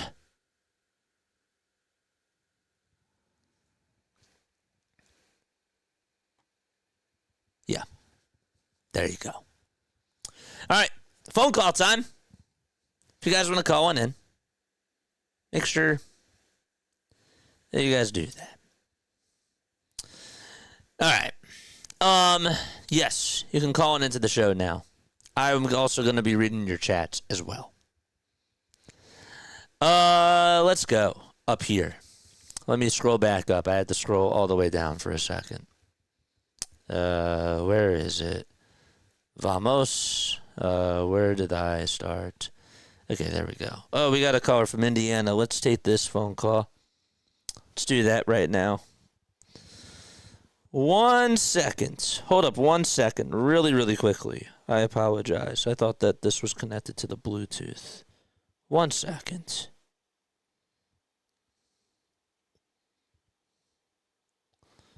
One second.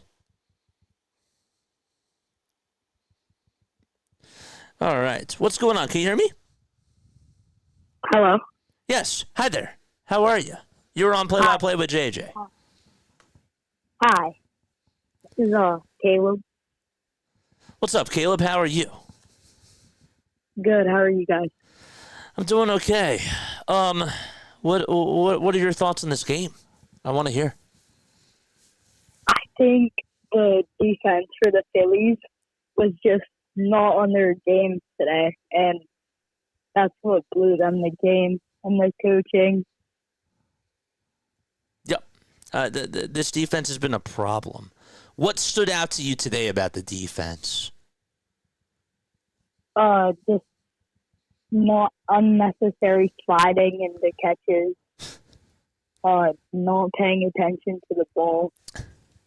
When Brandon Marsh slid in that 9th inning, were you fuming at your TV?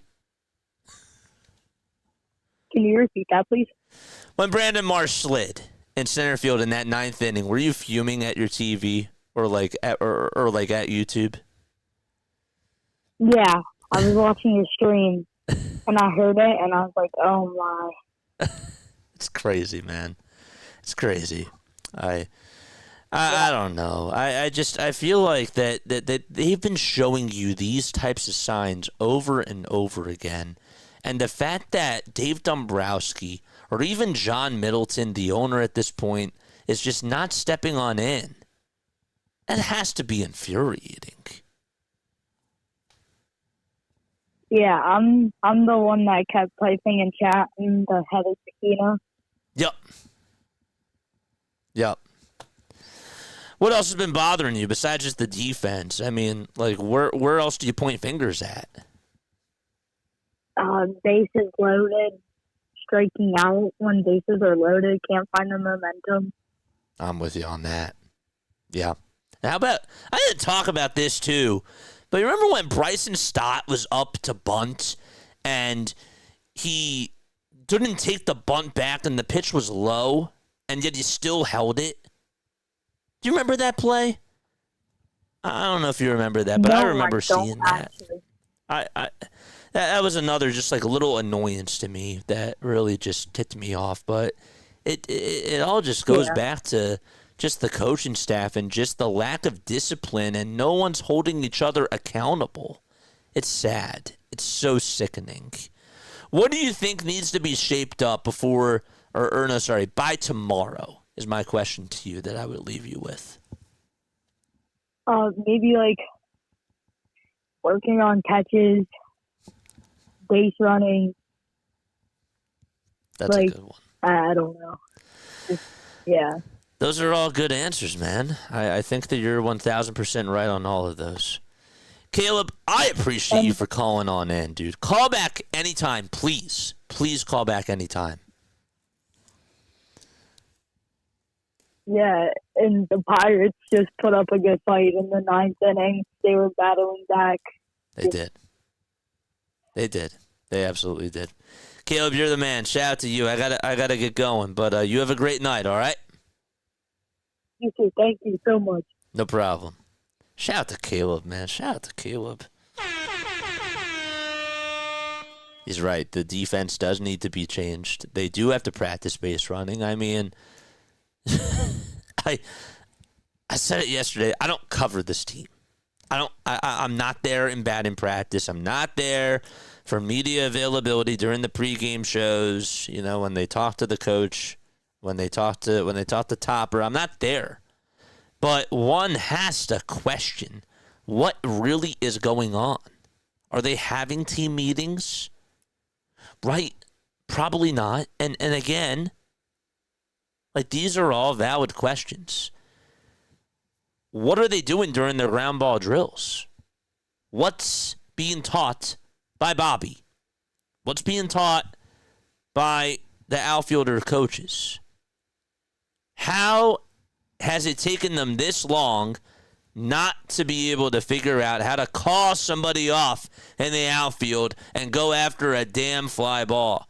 I don't hear on these tweets. Now, obviously, I have the games muted, but even when you have microphones on or whatever the case is, even like when we're tuning on into the Sunday night games, I don't hear any reports from these guys saying, you know, that this person is calling this person off. You know, like you don't even see like the lips moving when they're communicating in the outfield. That's another reason why I can tell that they're not talking. You understand? They have to talk. And all this assistive technology that they are using now, they've gotten away from that. They've gotten away from that. That's a problem. It's a huge issue. Again, calling into the show if you guys want to share your thoughts. 610-314-0844. I'm going to be reading phone numbers. Or I'm going to be reading phone numbers. I'm going to be reading some messages here on YouTube. Turner's hitting singles, no power, 2 RBI today, but a lot of meaningless hits. Bats are inconsistent again. It's a skeleton. Turner got 3 of the team's 7 total hits. For all his leather failures, I will stick by Trey because twice a week he comes up with big numbers in the batter's boxes, Charles. I'm going to disagree with you there. Respectfully so, Charles. I know that he was also just a couple of feet towards the left side away from a home run, but that's just baseball. That's how the game works sometimes. If the ball was hit towards the left, if Brandon Marsh was a little bit faster, if Castellanos didn't slide. There's a lot of ifs. But I do disagree with that because Turner's definitely not helping. Yes, he's getting on base, but again, we paid the guy $300 million. The owner paid him $300 million. And it's not enough. It's not enough. Bullpen was a strength of the team. Last year it was. One other thing I wanted to point out too, and I'm going to go back to the monologue screen here. You know, Jose Alvarado should be absolutely ashamed of himself. He should. He should feel ashamed. He should feel embarrassed. Because he cost his team. I don't want to open up this can of worms. Because again, I always like to do research before I say these types of things. But again, you have to know what goes into your body.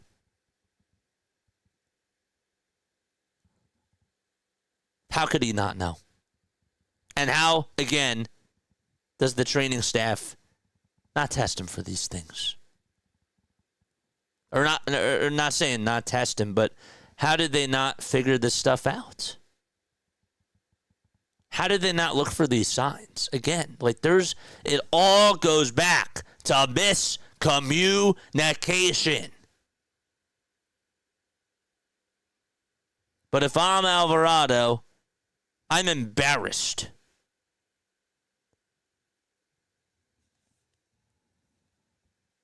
Let's read more comments. Come to the conclusion that we should rest Harper until September, says Inspire. Well, what's that going to do? What's that going to do?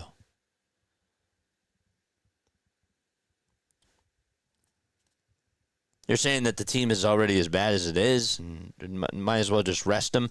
Well, I don't even know if they're even going to be in a position to even get a playoff spot in September, personally. What good's that going to do? I guess at this point, any way that you look at it, anything is possible.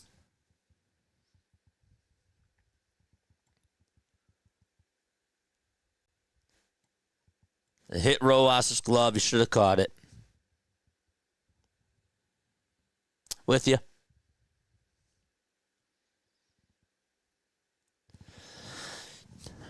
What else do we have? We have nursing home players who are getting older and older. Doesn't it remind you of the Sixers? See comparisons. I do.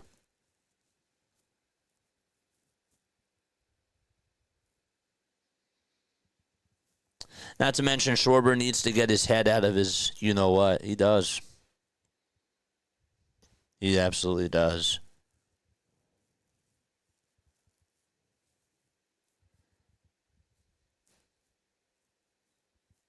Old players who mostly strike out, and young players who look like they've never played the game before.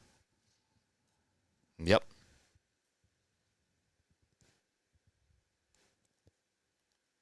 Rob is the number one problem. They will never contend with Rob. I'm just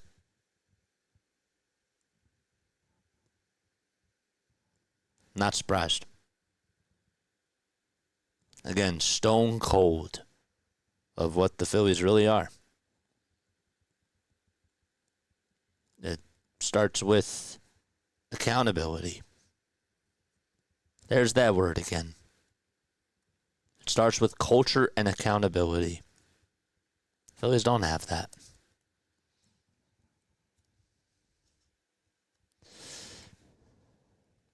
Charles says, let's be real, it's not the same offense without Bryce.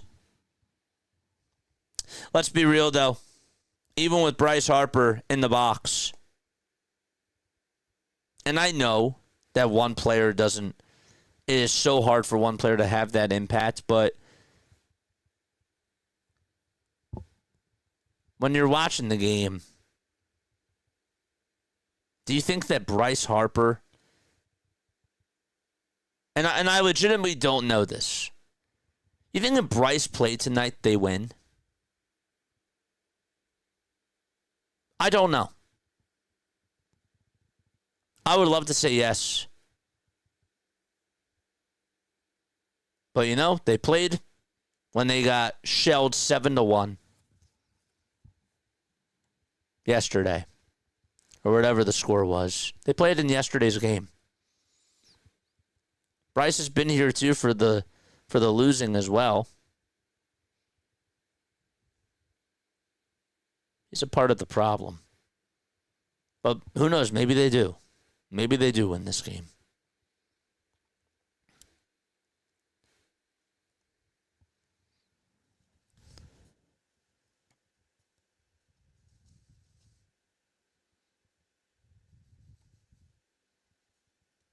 What else do we have? Anybody else? Kevin broke Kyle. Yeah. Not excusing Kyle either. I'm telling you, he's been chasing so much more. And I don't even recognize him at the plate. Like, my jaw drops because Kyle is the last person that you would expect to chase the way that he has been. Like, that's jaw-dropping stuff. Kyle doesn't chase. Kyle's not a chaser.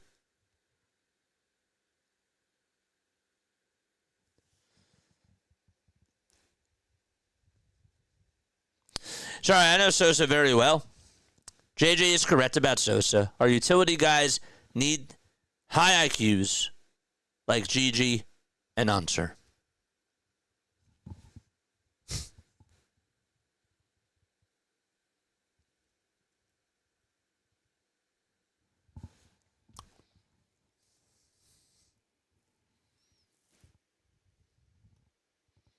Reminds me of the 2023 Eagles. The 2023 Eagles were the 2024 Phillies. They got lucky in the first half. They did.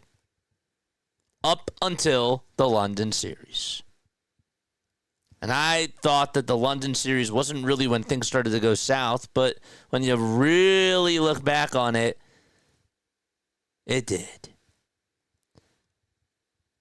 The Eagles won games by their skin of their teeth in that 2023 season to start off the season. We all remember Kansas City. We remember Valdez-Scantling's drop ball from Mahomes and Nick Sirianni going at it against the Chiefs fans. And then the Niners came and everything went absolutely crashing down until they became a first-round exit. Same thing happened to the Phillies last year. That was the 2023 Phillies. That was the 2023 Eagles. The 2024 Phillies were the 2023 Eagles. This Phillies team more so relates to the 2024-25 Sixers. Old guys with no leadership. That's where I stand. And no accountability.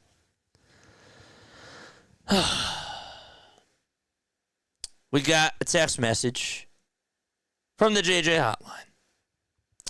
Romano has to go. You can't come in late game and start loading bases. The Phillies are third in payroll, but we have this clown closing for us. We have to do better. Yes, we do. And thank you so much to this person that texted on in.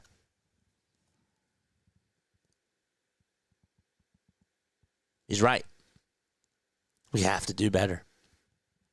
Dave Dombrowski is sitting in his suite, waiting for the deadline to just do nothing. Not even going to look in-house. And they'll say, well, Rob will figure it out. No. It's not going to happen.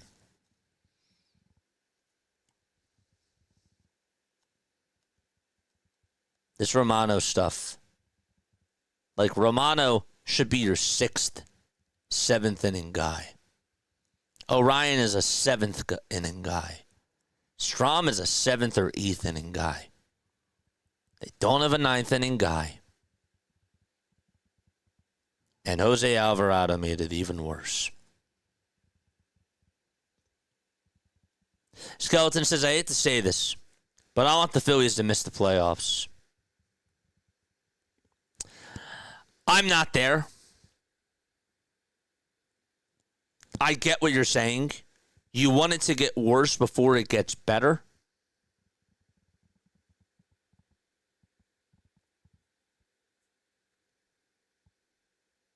I'm not there, though.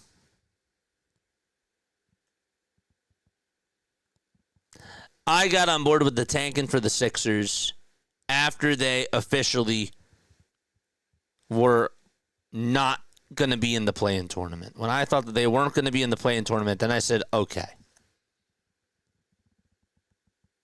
I'm not there yet with the Phillies. There's still plenty of baseball to go. I understand where you're coming from. I do. You want change.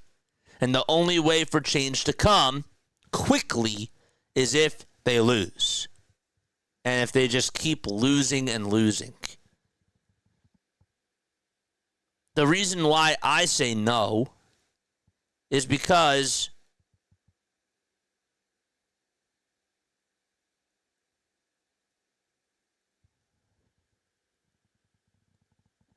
I only say no because, and this is the truth,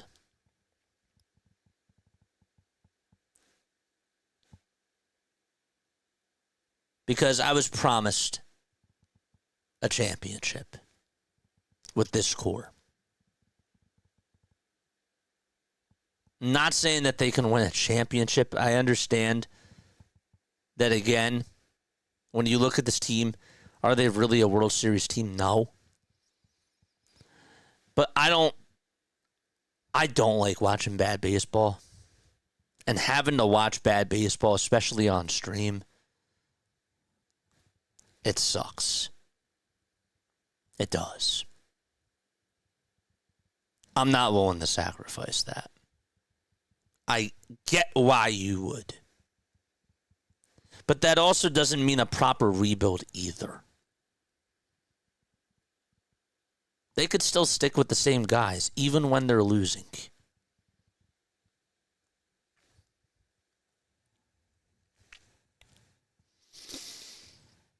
I don't know, but that's how I feel.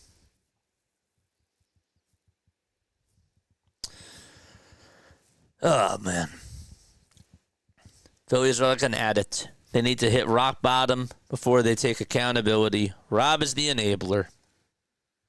They give out big contracts and run it back every year. Definition of insanity. Yep. Inspired says this team will win again and win many in a row. Those games prove that they don't have enough talent, and the talent they have is overrated. Again, I am praying that this team can pull a miracle. I am. Some people actually messaged me, and they said, maybe this is a great thing because maybe they could get hot in September and build momentum and get a wild card spot, and we all know what happens when a wild card team gets hot. To me, that's not rational logic. If this team, who's been going down the spiral for the last 2 years, what are they showing you that can snowball into something positive to happen like that? They have to show you something. They're not showing me anything. Oh, but JJ, look at that Nationals team back in 2019. The Nationals were in last place right by the All-Star break. That's true. That's true. JJ, the Braves, when you think about that 2021 team, Acuna went down. And yet they were another team that really struggled, and then they just got hot at the right time. The Phillies were struggling up until September of 2022, or in September of 2022, and almost missed the playoffs, and then they got hot at the right time. The Mets last year.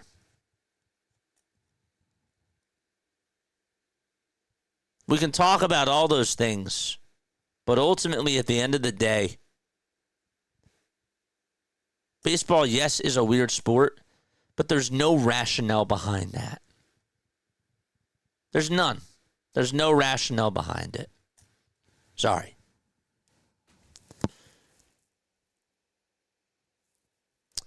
Don't forget the body language. Skeleton, that's a part of the culture. That's a part of the culture and the identity of this team.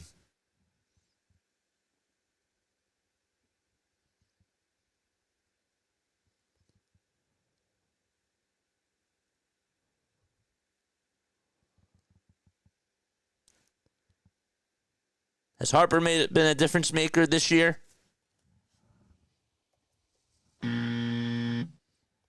Not really. That's what I'm saying.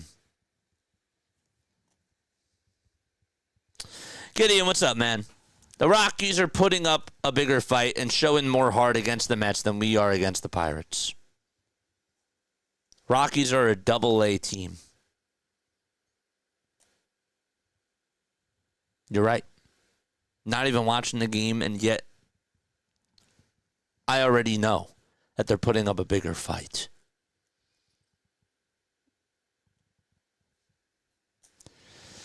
Thanks, Gideon. Appreciate you, man. Skeleton says the analytics department needs to tear up the papers and the internet.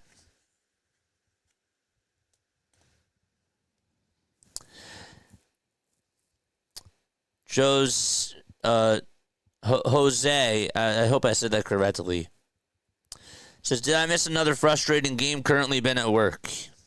Yeah. You missed another dud. And we're just here soaking it in. Because it was bad. John says, stop playing the computers and play baseball. They did well before computers and had less problems. Yep.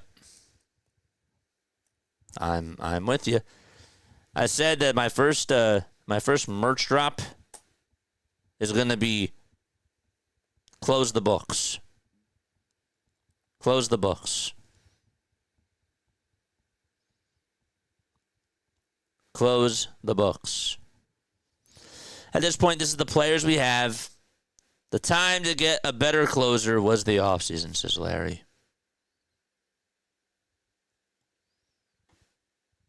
It was bad. How was the starting pitching today? Sorry I missed your stream. There was a bullpen game. Joe Ross went 2 innings, and the manager who pitched Taijuan Walker yesterday, knowing that he was going to have a bullpen game today, just absolutely was behind the A-ball again today. Wasn't going to pitch Walker after he pitched yesterday because of 1 inning. You know, just how it goes. So, no starting pitching today. It was just bullpen. We got a $5.40. $5.40 super chat from Tiffany. Late to the party, saw the score, says Tiffin J. You guys are awesome. Again, Jack, Will, and Tiff, like all of you, thank you so much for the super chats. You guys, all of you guys, seriously make me keep going with this. And yesterday, again, like, I don't lose my cool. During, like, a regular cast or whatever, I wouldn't have done that. But I think yesterday, during the game, I let my emotions take over. Usually, like, when I'm doing the game, I'm so good at separating that. Even no matter how bad the score is, we usually do tend to have fun. And yesterday, I thought that I sucked the life out of this. And sure, I'm human. I learned from that. And, I apologize. But, you guys make me keep going. You really do. And that puts a big smile on my face. Because no matter what is going on, we all still support each other, and we support the same thing for the most part. So, just wanted to say thank you all for that. 5-4, get it? Yeah, I do get it. Thank you, Tiff. Thanks, Jay. Skeleton says maybe we should start boycotting. Again, I can understand why people do that. You know? But, man. It takes guts to do that. I'll tell you that. Philly Ev says, you didn't, to be honest. You were every Phils fan yesterday, and it made a lot of us feel better because we saw we weren't alone. That's an interesting way of looking at it. And it's not, again, like, it's not usually like me because, you know, I laugh, I smile, we find other discussions, and we still try to make it entertaining. But yesterday, as soon as Trey dropped that ball, like, I lost it. I lost it. And I made sure that during that if, like, by the 8th inning, I said that if this was how the stream was going to go, better make it a damn good postgame show. That was cathartic, and that was really a heart-to-heart. Yesterday, I felt like we had that heart-to-heart during that postgame show, and that was worth it. If you stayed on to the end, that was worth it. And I also wanted to make sure I gave away memberships for that because that was a brutal watch.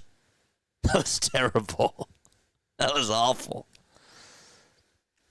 So, but thanks, Philly. You were tame. I'm from my Viking and Mongolian blood running through my veins. Yep. Makes you who you are. Love it. We could be hard at the Eagles. We could be hard at the Phillies, says Skeleton. We could be hard at the Flyers. We could be hard even at the Sixers. Again, at the end of the day, we want what's best for our franchises. And you sign a contract. I'll never forget, I've been watching, as weird as this sounds, and I know I'm probably dreading on here. I've been watching, shout out to John Macri for Nick's Film School. I've been watching his, like, post-game shows during the postseason and just listening to his takes. And, you know, he said, I think it was after game 1 of the Eastern Conference semifinals, he said that in sports you sign a contract as a sports fan. And when, you know, it could be heartbreak or whatever it is, you know, when there's good times, there's great times, you sign up for that, but you also, in the contract, in the dotted lines, at the end of the contract, there's little things in fine print that says that you have to support the team, even when there's bad times, you know, you're there for that too. He's right about that. I don't like the Knicks at all. But I'll tell you what. I do like what they do. They break down everything very well. Them and even Knicks Fan TV. All those guys. I got to give them a shout out. Philly also says Dombrowski is just not the right person anymore. They spend, but not the right way. Makes you question about John Middleton, right? I know that John was willing to spend all this money, but it's not spending the money. To me, it's about coming out and making a message to the rest of the team. I am a big fan of John Middleton, and I know that he loves this team. I do. But how can you be sitting up there in your suite, at least not talking to Dave? Maybe he is. Maybe we're not hearing about it, but I'm sorry. I feel like at this point you would have heard about it. That's just me. What's he doing? is my question to him. And Dave, you're right. Dave is a spender. And we've known this about Dave.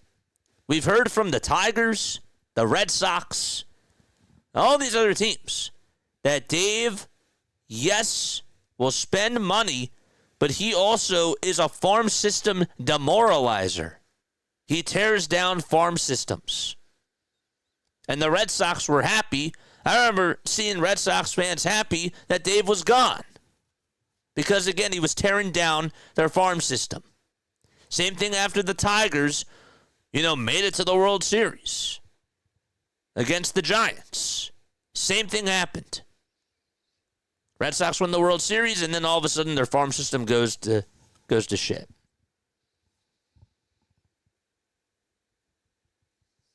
So, yeah. That's who Dave Dombrowski is. He destroys farm systems. And he's very stubborn with his moves. Once he feels like he has the right players together, you better hope to God that they produce for years and years and years to come. Because it's just not how it usually goes. And then the splashes that he makes are Carlos Estevez and Tanner Banks, Austin Hayes, Ronald Torreyes. Yeah. Online caller. We have another phone call. What's up, Tiff? What's up, Jay? Hey, JJ, it's Jay. What's up, Jay? How are you, my friend? I'm doing well. I'm going to be honest with you. I didn't watch the game. And I didn't watch it, but you seem so disheartened that, and the Pacers won yesterday on a last-second shot. Crazy. I watched all the highlights. I've been watching highlight. Just Gainborough Fieldhouse, the watch party in Indy. My sister sent that to me. Wow. That was crazy. It's wild. But you just seem so disheartened. I just wanted to call in and just, you're doing great. It'll turn around. I appreciate it. It's a long season, man. It is a long, long season, guys. Yeah. It's not even July yet. They're going to get better upper management. They will. I hope so. I feel like, even as weird as this is, even when, in years past, of course, when they go on, these winning streaks, I'm usually so high and I get soaked in. I get absolutely soaked in. But then the downfall, obviously, is when you get really bad baseball and these mudslides happen. So, I guess it evens out both ways. But I do appreciate the call. How are you guys doing? Oh, we couldn't be better. That's awesome. He could be better. Like I said, Pacers won last night. Pacers did win last night. They were barely projected to make the playoffs in December. I still can't believe that Tyrese Halliburton was voted as the most overrated player. Isn't that crazy? It's the craziest thing to me. It really is. No, it's almost mind-numbing. I've lost count. That was, what is that for the playoffs? The fourth last-second game-winning shot from him? He has lost me so many bets because I always vote against him. Yep. It's absolutely wild. I call him Halliburton. I have to tell you, I'm watching, to even just bring it back to baseball, I'm watching the highlights of the Pacers game today, and with what I've been seeing just throughout the whole entire postseason, everybody is just rallying around each other, and it just seems like that everybody has Tyrese's back. Tyrese will do his thing, but these athletic wings, these role players, these guys just fit perfectly in the system around Tyrese, and you can just tell that they're having fun. There's no joy with watching this Phillies team and they just don't look like that they're gelling at all. Like, the Pacers have a culture.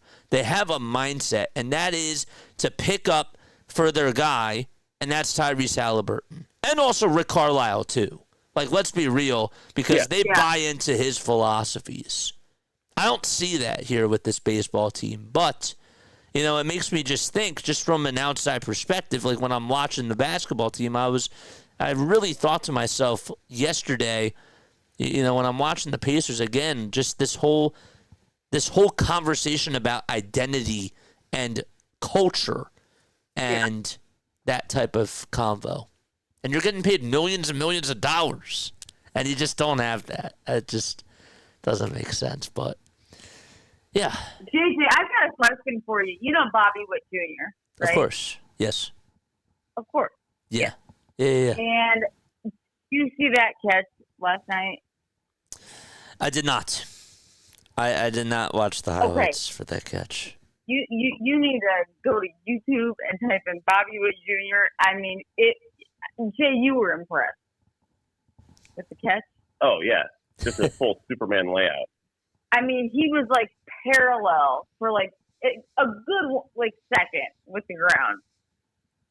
And he got the ball. But it's like, that's what the Phillies need. They need something to spark it up. They need better management. Yes. They need to redo their lineup. I'm not going to stray to. from that. And they're pitching shit.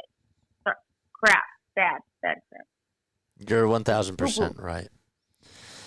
Oh, guys, I really appreciate you guys for calling. Seriously, it always. We just like, we think what you're doing is awesome, and I mean, don't let the you know what get you down, because you know the Pacers were that. The Pacers were the Phillies. Yeah. And they're in the finals, so it is not over. And again, it's June 2nd or June 6th. It's true. Did you just say June 2nd? I'm trying to pretend the work week didn't happen. I'll cut that out. I'll bleep it out. You guys are awesome. I love you guys, man. We love you too, and we love what you're doing. But yeah, don't lose hope. I won't. Thanks so much. All right, bye-bye.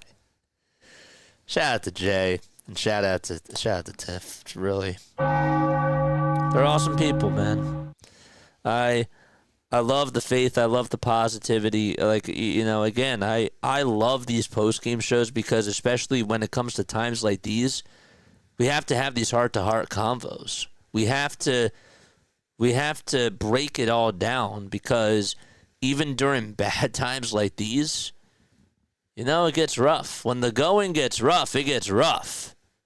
And you need these people to bring you up, and you need other people to give their takes on certain things. You know, like that's the good thing about sports. We have another phone caller here. Let's see. What's going on? You're on the Play-by-Play with JJ postgame show. What's up, JJ? What's going on? Nothing much. I haven't watched the game yet, but I just heard that they lost to the Pirates. Yeah, that was a tough one, man. I don't know. When you look at this team, I don't know. Have you been watching over the last week? I know that you said that you didn't watch this game, but have you been watching over the last week? No, but I've been watching the highlights. It's been terrible baseball. Yeah. What do you think is the main problem over just the last week when you're watching the highlights? What stands out to you? First off, there's the bat, and second is the defense, and like you said, the culture. We don't got no identity. What do you think Rob Thompson does before every single game? Oh, he's you know what the usual stuff he does. Sets up the same lineup, not pulling his pitchers when he knows darn well. He's having a tough time trying to strike the people out, and then when bases loaded, he pulls them out. Skeleton, I have to tell you, like, the one thing that I've always respected about you when you calling into the show is that you always tell it like it is. And not only do you do that, but you also not only do you tell it like it is, but you're also like not afraid about it. Like, and I really respect that about you, because that's really hard. It's really hard to just open up, even when they were winning. Like, you would still point out their flaws, but like you would give them credit where credit was due, but you also made sure to say, hey, you know, Rob is still making bad decisions. Rob is still not doing the right things. But guess what? Like, even with that being said, Bryce had a good swing. You know, or like Trey Turner had a very good at-bat in that 9th inning. You know, you always make sure that you do that. And I just wanted to say thank you for always keeping it real. No problem, man. I'm not like this like negative guy who like hates my team. No. I'm just like to point out the. You always point out the flaws. No. I was just gonna say, like, you always point out the flaws, but you always give them credit where credit is due. Now, before I let you go, okay, Jesus Luzardo working up that pitch count the other day. He's out there. He's getting shelled. If you're Rob Thompson and you just can't recognize what's going on, like, what do you do? What would you do if you were there in that dugout with Rob? I was not to scream at him. I was like, tell him, hey, Rob, you gotta pull that picture. He's not like doing it right. You could tell by his like body language that he's not doing it right. And I would like tell him like, yo, go get Strom. He's like the best pitcher that we have. Our bullpen is not that good. Dave Dombrowski is too busy eating Dunkin' Donuts and drinking coffee all day and not worry about the team. Yep. I'm with you there. Skeleton, you're the man. You know you can always call back anytime. Don't worry, but the main thing, the reason I was like watching highlights because my dad YouTube TV thing is like got canceled, so I had to like wait until the game was over and then so I could watch the highlights. I got you. I understand, man. No, you're doing. Don't worry. What were you saying? Sorry. I was going to say you're still the best broadcaster, even though the Phillies are like giving you a tough time. You look like you ready to cry and like ready to like break something. And I can feel your pain, man. Thanks, man. Every time when I get mad, I always like break stuff. Yeah, well, that's why we have this community, dude. Because we all feel it. Like, that's the power of streaming. Like, TV doesn't do that. Radio doesn't do that. You know, that's really just the authenticity I feel like that we get here from this community, from this type of platform. And that's what I really think makes it special. You know? Yeah, it really does. Like, I can feel like the fans' pain. Like, remember in 2000, I know I keep talking about this, but like this team is like it's like the 2024 76ers. They like show no accountability, and like the coaching staff keeps doing the same thing, and the owner's not doing nothing to like help the team. Nope. Like the fans are like start like the fans like the Phillies will like need to take notes on the Sixers fan because they start boycotting the stadium. They're not showing up at games. They started like start calling out the owner on their BS, and that's all it. I'm just I know, but I just like hope it's not just the Eagles winning championship. I just want to see the Flyers, the Sixers, the Phillies win more championship. Like I don't hate on the Eagles, but like I'm just like sick of tired of like seeing one team win win one championship. I'm with you. I'm with you. I'm with you, man. All right, I gotta get going, but I will talk to you soon. All right. All right. Love you, All right, man. man. You're the best broadcaster, man. I love you, man. You're incredible. Love you too, man. All right, take it easy. Shout out. We got another $9 super chat too from Tiffany. Shout out to all the callers, and of course, shout out to Tiff and Jay. We as a group want to celebrate the total score and buy you a beer. Oh.